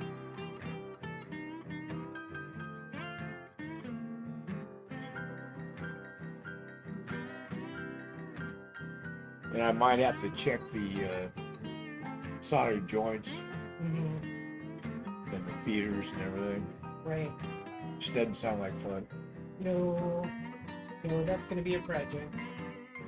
But I think you're right, especially since the problem isn't constant. Yeah. So that tunnel to the left of the swing bridge, Harley, is one we just put in. So we're going to have a future expansion where we're going to build a rail yard behind the layout back here, where I'm currently setting, actually.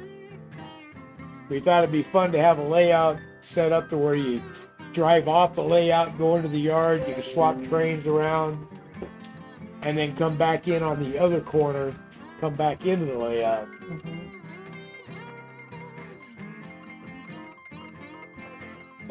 Shadow. Oh my goodness.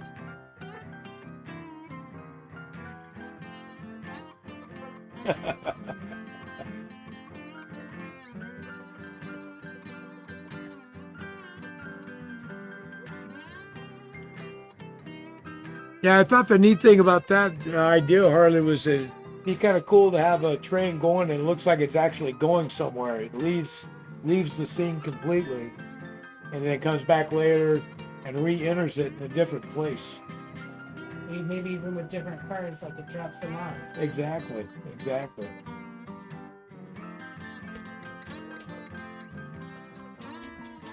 Of course, then I'm going to have to set up a whole different place for my printer and Yep. my workbench that you paint at, my desk at Command Central for the lives. Then we're gonna have to get that fireplace going because we're probably gonna be down there. It could be. I'm thinking more than likely we'll have to move over where my airbrush station is. Yeah. Slide that airbrush station down by where the shop vac's at, so I can vent that out the window right there.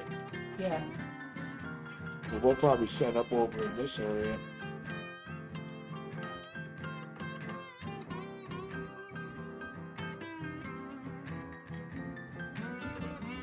And hopefully that run isn't too far to that corner.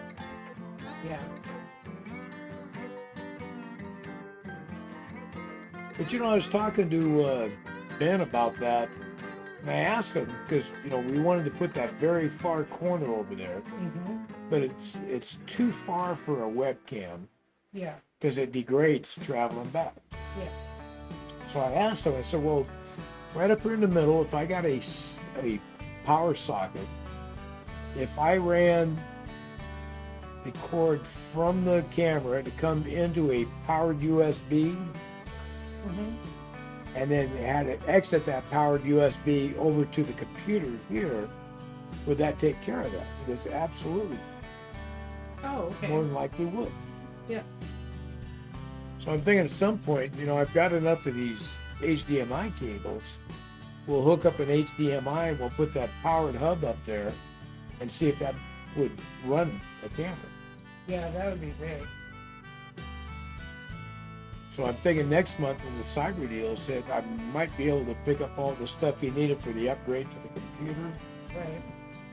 And if we upgrade this computer, we could run 8 webcams off of it. That would be amazing. That would be awesome.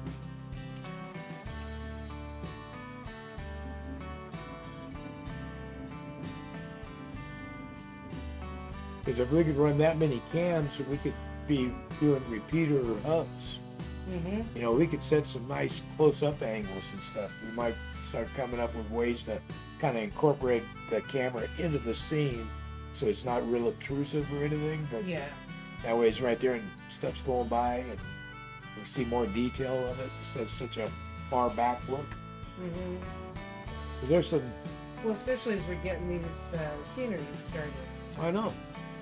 It's like that one video we took the other day where you're looking over the top from the trees with the bridge and everything right there. That was such a good shot. It's like, oh my goodness, that looks great.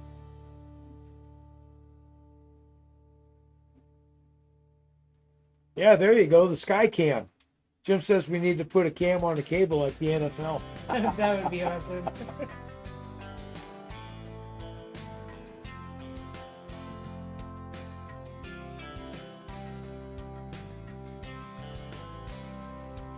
Yeah, the UP that's running on the outer loop, that one's DCC ready, so I just need to put it's already set up with the plug. I just need to pick up the DCC encoder and plug it in. That's an Atlas Silver Series.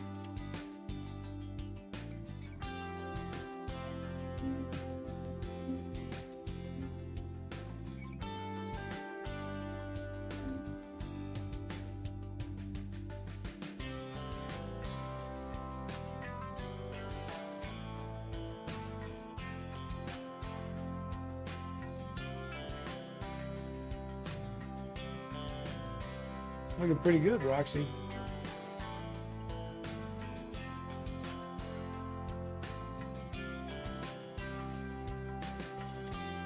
Is that the one in the back's got a bunch of windows in it? Yeah, That's strange. and there's no brick on the back.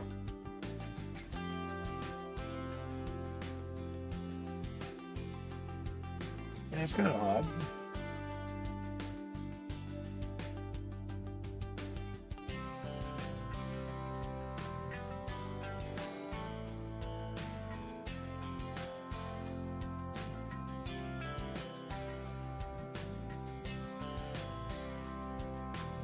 Yeah, thanks, Josh.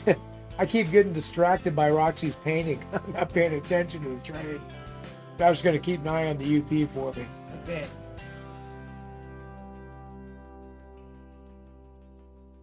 Yeah, I keep seeing, Harley, I keep seeing a lot of guys, that have issues on DCC with programming them, and just a lot of different problems.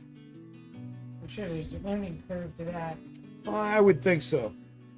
I think eventually, you get enough experience with it, the problems that you were having aren't really problems. Yeah.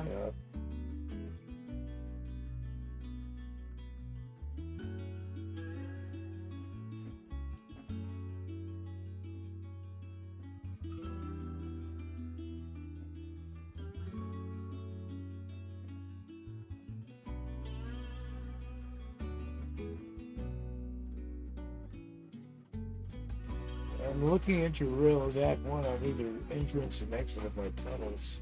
Yeah.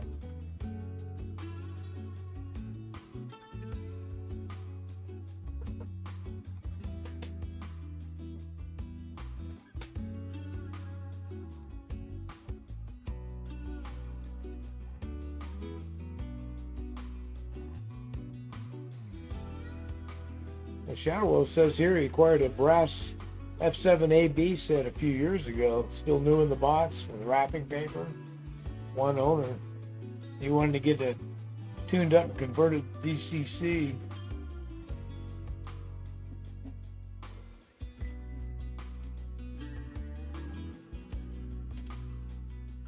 Ah, it's always nice to have friends that are into the tech, man. That's where my son-in-law comes in. And my grandson. Yeah, he's good at it too. Like father, like son. One of these days, I'll find the capital and they're gonna start working together. Ah. Well, I don't know, Shadow Wolf. Those brass locomotives are worth a lot of money. I would think that would be something that would be worthwhile replacing motors on. Really cool. Yeah. Well, I'm just shocked at some of the prices you see on that stuff. It's like, holy smokes. I remember back in the day, I used to buy cars for that, brand new cars.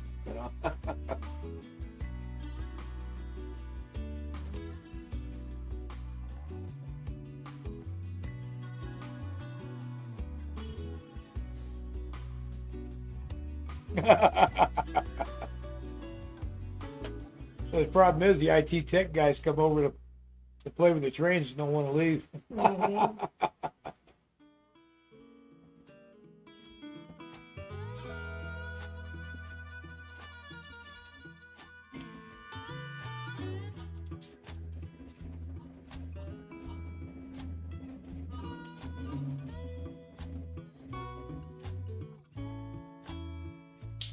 What are we doing now, Roxy? Now just finishing up the foundation. Those walls look good. They read well on camera. Yeah.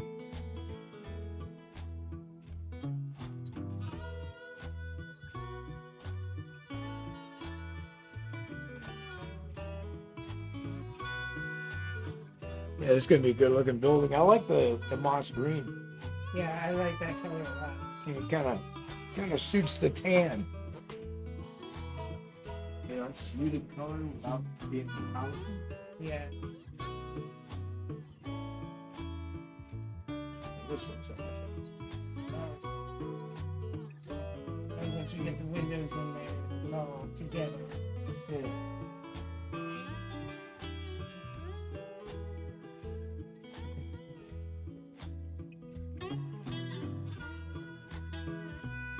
It's kind of a turn back, isn't it? It is. It's weird. I'm thinking it's one of those, we, instead of having the brick repointed when it needed it, we just did the whole Last thing. Yeah. Good day. Saved the expensive repointing for the print.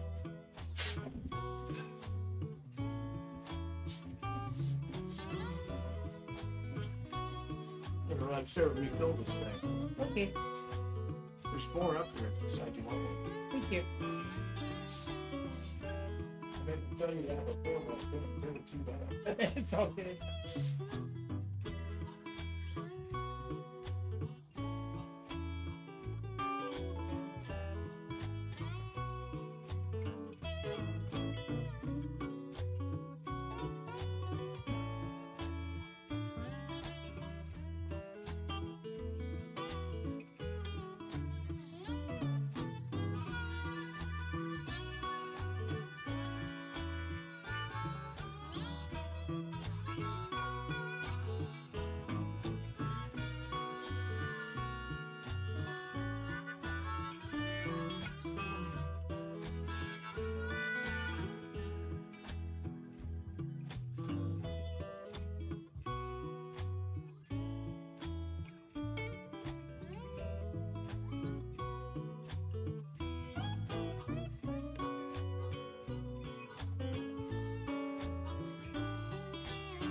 Okay, what you doing?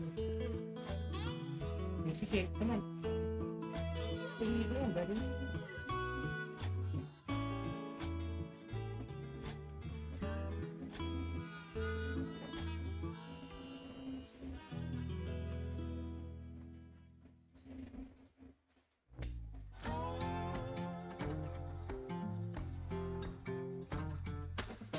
I don't think so.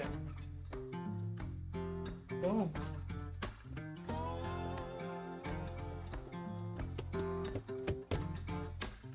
Nice try, buddy.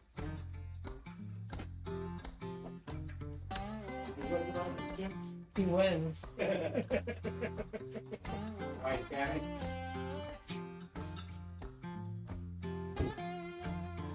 Mr. Jake?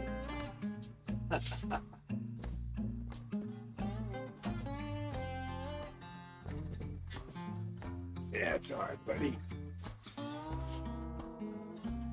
Yeah, she's got paint on her fingers. Oh yeah.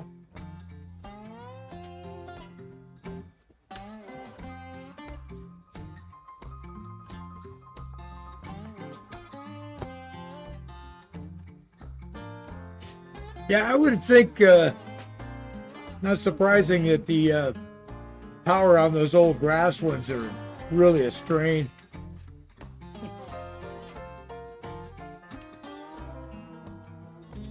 You hear the trains are running?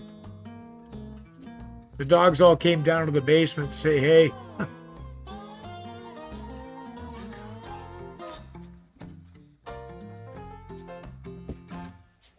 Okay, guys.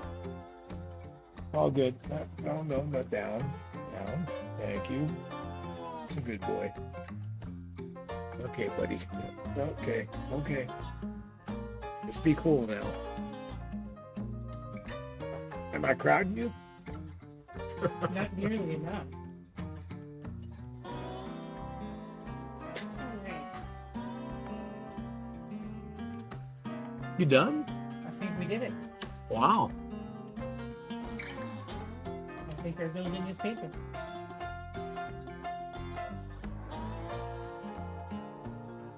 Yeah, it looks good, Roxy. Thanks. I'll get a good picture of it.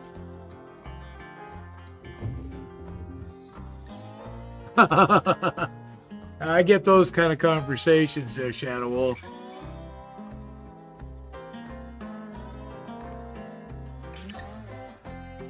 Yeah, and those are definitely collectibles.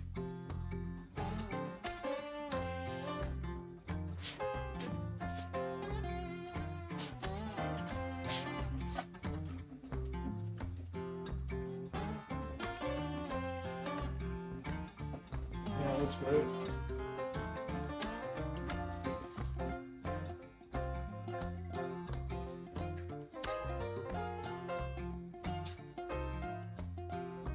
I like the way these side buildings the way they kind of modeled a little bit. Yeah, it's a good look. And in this color.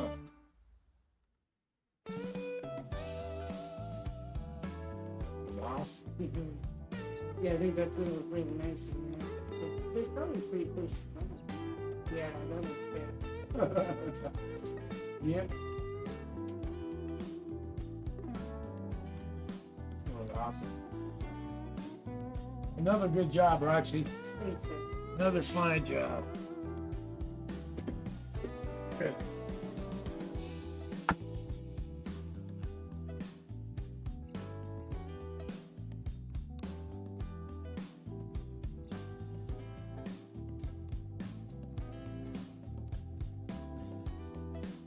Yeah, absolutely. So Peter sent me a link for a guy that shows how he goes about putting the signs on the side. Oh, neat. Wheels. Yeah, This would be a good candidate for that. it definitely would. And I keep noticing the murals in town here, and I'm like, oh, we could do some cool stuff. Yeah, yeah. It would look amazing on the layout.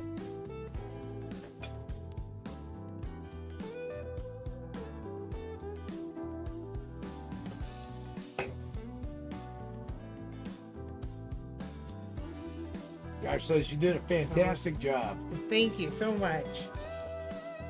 We're having a lot of fun with you. Yeah. All right, Theo's train still running? Yep, Keep still the dogs going. out. Oh, good idea. I should have thought of that.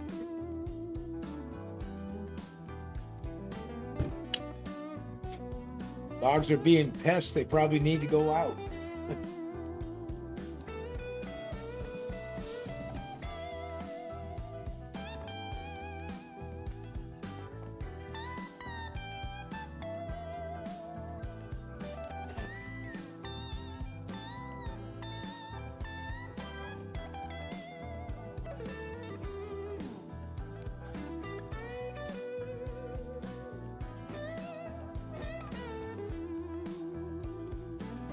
That's a good idea. Using carbon paper, that's not a bad idea at all. Yeah, I think you're right, Peter. It's a good idea there, too, to practice on the inside of the building.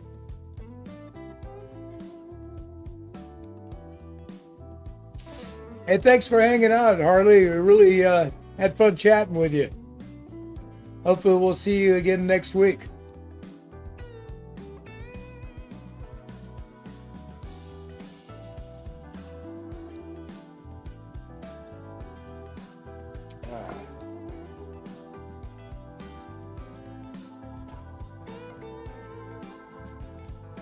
Yeah, I think we're going to be signing off here pretty quick. So we didn't do any printing this week because I don't really need another building just yet.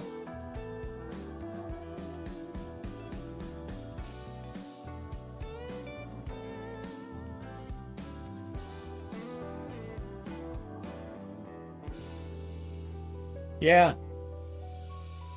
Yeah, some of the old stuff, I get some of the newer stuff is just, to me, I look, it's like people just defacing other people's property. It's just ridiculous. And I know a lot of people look at that as it's art, and it's, you know, in the eye of the beholder. Yeah, we're ready for Thanksgiving. I'm smoking some turkeys, and we're making pies and stuffing and all the goods. And we're looking forward to Thanksgiving.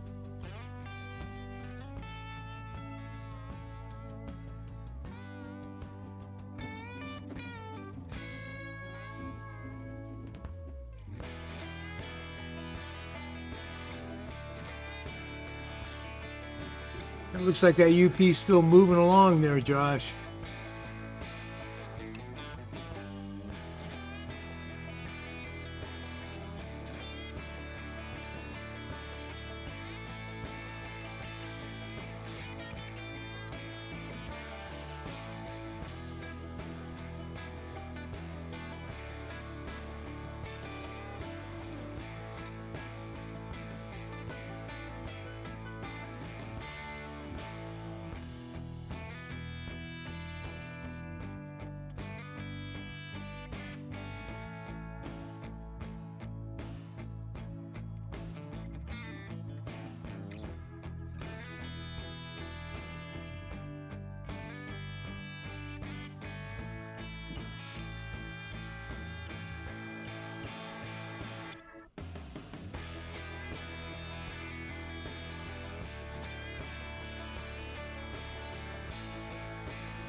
Okay, Jim.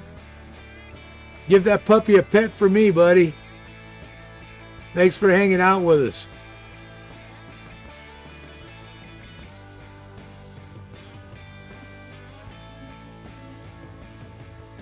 Yeah, good time, Shadow Wolf. Yeah, that was really weird how that stopped back up in that corner. That's the first time anything stopped right in there. The only time it did happen once before is I had moved that mountain and I thought I'd put it back in place and I put it back half on the track. Hey, absolutely, Jim. I hope we see you again next week, huh? Have a great week, buddy.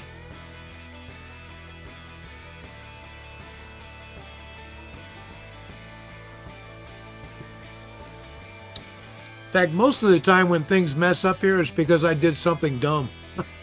Not paying attention.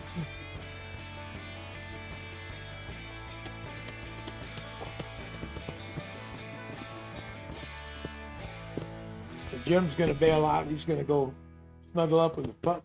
That's a good idea. Getting late. And Harley just took off. I gotta look and see if he's got a channel. That's a huge layout. Yeah, I would love to see that. Wow. That's big. I thought we had a big layout. That thing's giant.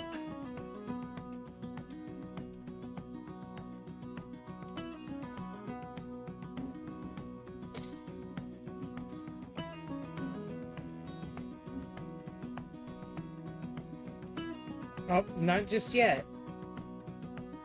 Maybe we'll get to see it in the future. Yeah.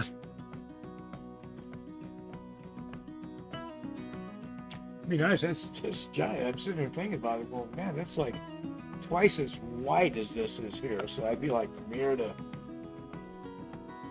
shoot right around the furnace over there. Yeah. And then lengthwise, it would be down to the saw. Did you say that was an HO? Yeah. Wow, you could do so much on a layout like that. That's giant. That's a layout that probably took years to build. Oh yeah. I'm thinking about this one here. It's been over a year now. It's been almost 2 years. No. No? No, we hit a year last July. Oh, okay. A year for the channel. Yeah. Well, we started the channel just right as we started doing the build. Yeah, just after.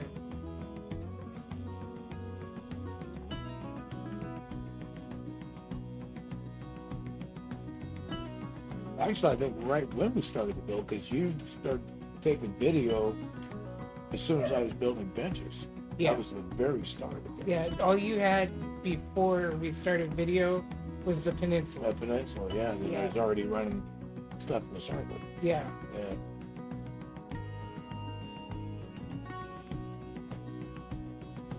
I'm looking forward to getting some plaster glass down on that corner and making it pretty like this one. Yeah, yeah.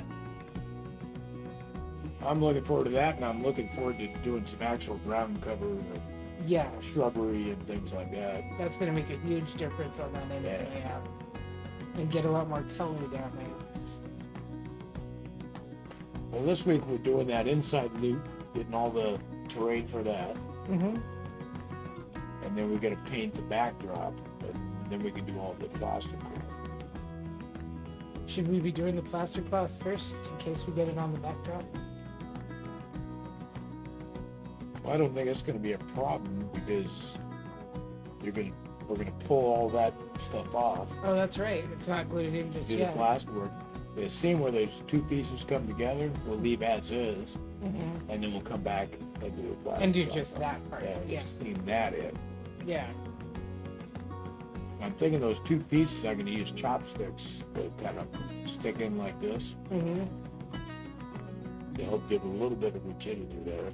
Should Yeah. be able, and once you plaster well, you should be able to pick that whole section up, move it, Oh, yeah. and we can sit and do all the ground cover and everything on it. Right.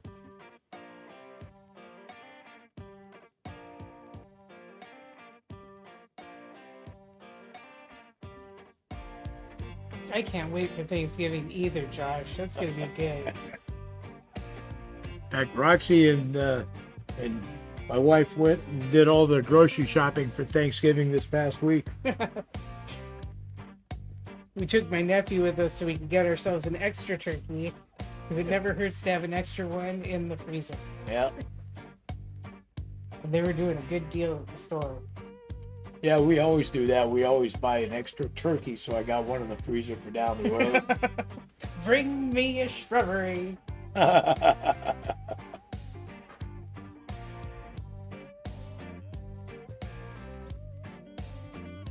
Yeah, it's nice to see all the terrain happening, but now it's just got me anxious to actually get some vegetation and stuff going on. You Oh, know? yeah. And I've been slowly working on putting trees together. Mm-hmm. We're gonna need a lot of trees for this build.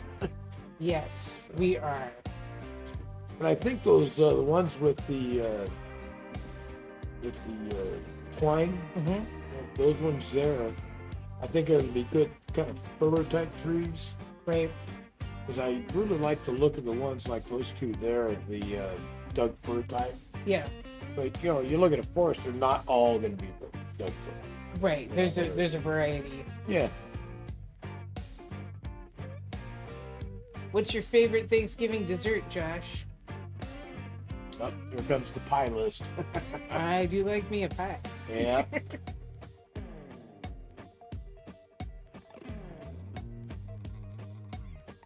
So I was also looking at, was it sizzle?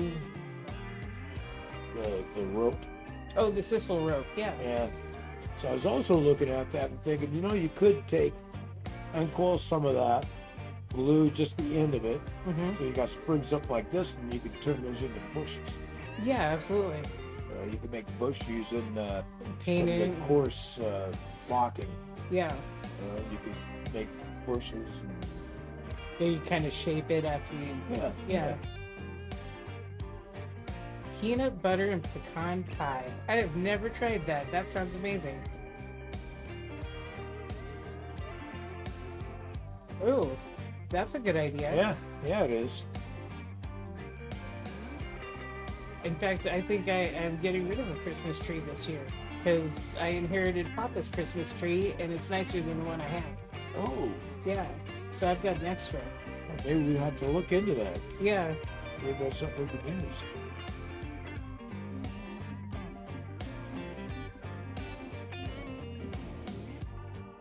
So I saw Luke Talon had a video where he used those you know, the plastic armatures that you got, like Woodland Scenic, so we got the trees. yeah, They look kind of cheap plastic-y like. right.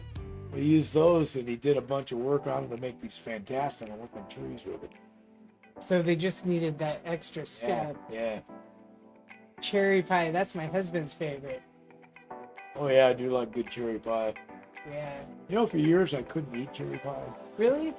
Yeah, when I was a kid, I remember one 4th of July down at the local supermarket, They had a cherry pie eating contest. Oh, that'll do it. And boy, I shot a ton of cherry pie. I ate a lot of cherry pie. I didn't quite win that competition, but I plowed down a couple of cherry pies. And I ended up getting sick. And then after that, I couldn't even put cherry pie in my mouth without. Oh yeah. It was that way for a couple of years. Your body's like, don't do that again. It was a bummer because I love cherry pie. Yeah. Still do.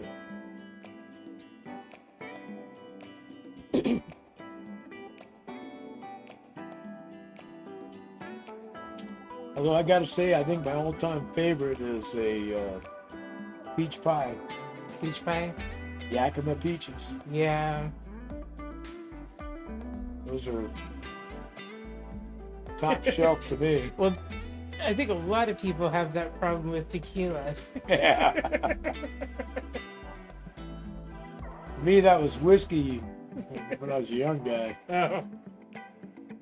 I was probably 16, 17. We'd gone camping with my uncle. Mm-hmm. And my cousin Jerry and I got a hold of some whiskey and drank a bunch of it. Both of us got sick as hell. After that, just the smell of it was just like, oh.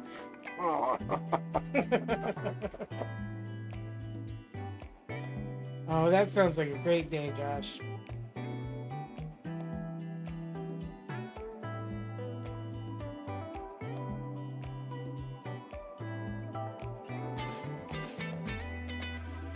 Yeah, I think my favorites, I like the smoked turkey, but I do like the cornbread and sausage stuffing. Yeah. It's like one of my favorites. But the turkey gravy, Mm-hmm. The gravy ties it all together. yeah, big time. Like I could have just the turkey and the stuffing, the gravy, and I would be just happy. What's that? I know Gabe's showing up for turkey, bread, and pumpkin pie. There you go. Yeah, to me, the pumpkin pie, that's just icing on the cake. Oh, yeah. Your mom makes a really good pumpkin pie. Yeah. My sister sent me over some pumpkin bread. Ooh. I think there's still some in the fridge if you want to try some. Yeah, that'd be great. Pretty good pumpkin bread. That's my grandmother's recipe. That's Gabe's favorite. Mm. I'm gonna have to try that recipe though, because I've been using the same recipe Mom uses for banana bread. I just put pumpkin instead, and he likes that real well. I just asked Linda about it. She's got my grandmother's recipe box. Mm-hmm. That's good, because she'll make good use of it. Yeah.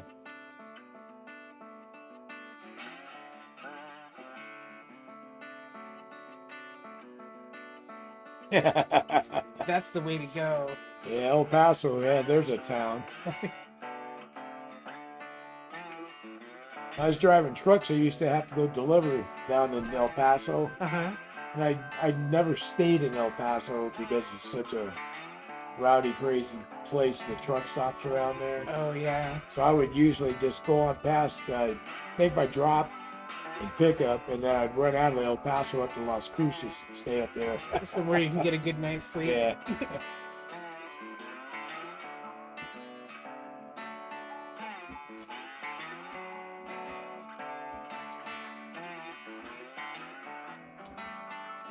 Yeah, that El Paso area, they got a couple of truck stops right there that are just horrible. I mean, it's out and out prostitution, drugs, the whole 9 yards, and all kinds of craziness going on. And the police don't even go in there.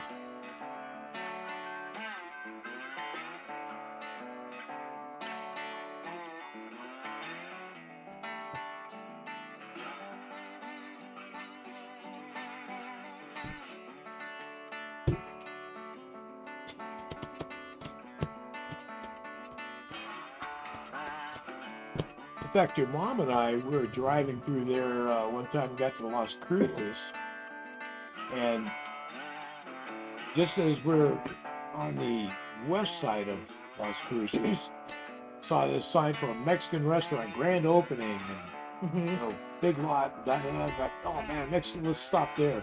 So we pull in, and they actually weren't opening yet. Oh, bummer. They were opening the next day. I pulled the lock and I went up to the door. Oh man, we're not ready yet, but if you're hungry, we'll go ahead and cook you up some food. Oh wow, Like, right? that's amazing. So they went ahead and they said, well, we're not opening to come inside, but if you don't mind, we can bring it out for you. Mm-hmm. So Mom and I just get back out there at the truck and everything. I showed up, big old platters of food for us. Oh, that's awesome. It was so good. Yeah. So I made a point whenever I went through there, I'd always stop in there and see the guy. Oh yeah. Yeah, they deserve repeat business. Oh yeah. Take good care of you like that. They already had tamales made up and stuff like that, so Oh yeah. they brought out some tamales and beans and rice. It's like, oh man, this is good. Do you remember what it was called? I do not. I do not. We'll have to look it up sometime.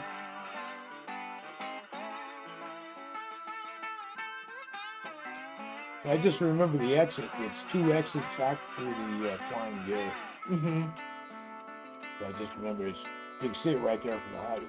Right.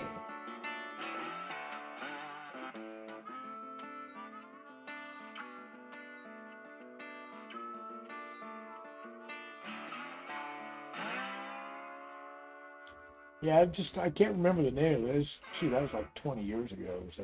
It has been a while. And I've been around.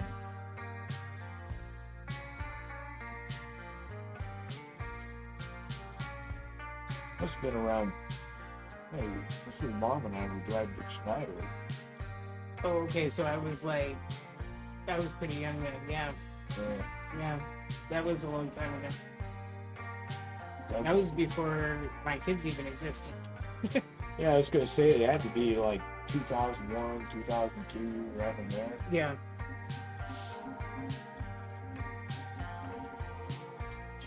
Oh, the one on the inside track? We're not running that one tonight. Yeah, we're only running the 2 trains tonight, Josh. We felt lucky to get them going. So you got this BNSF, but I set the switches where the middle track runs out on the peninsula now. So.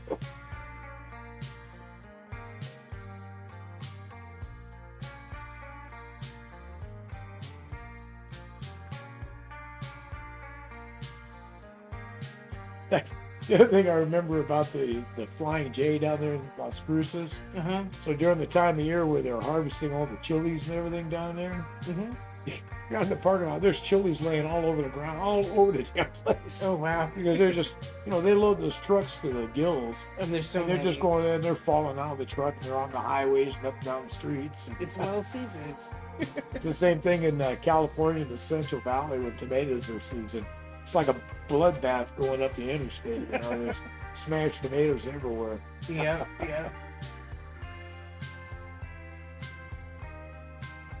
Just a big mess.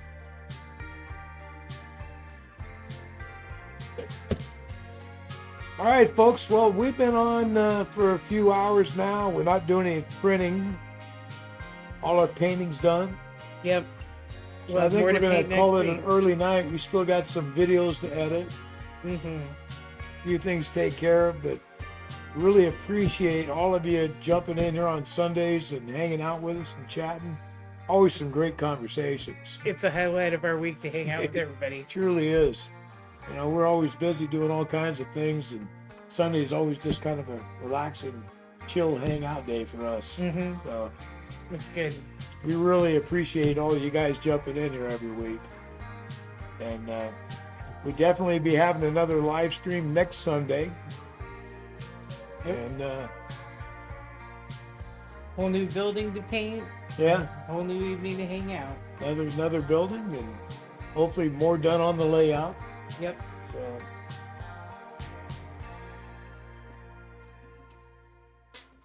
we're gonna go ahead and pull the plug. So you guys have a great week, and we'll see you guys next Sunday, huh? Yep. See you then. Thanks for joining us, Josh, Peter, Shadow Wolf. We'll see you all next week. Yep. Bye-bye, all. Thank you, Peter.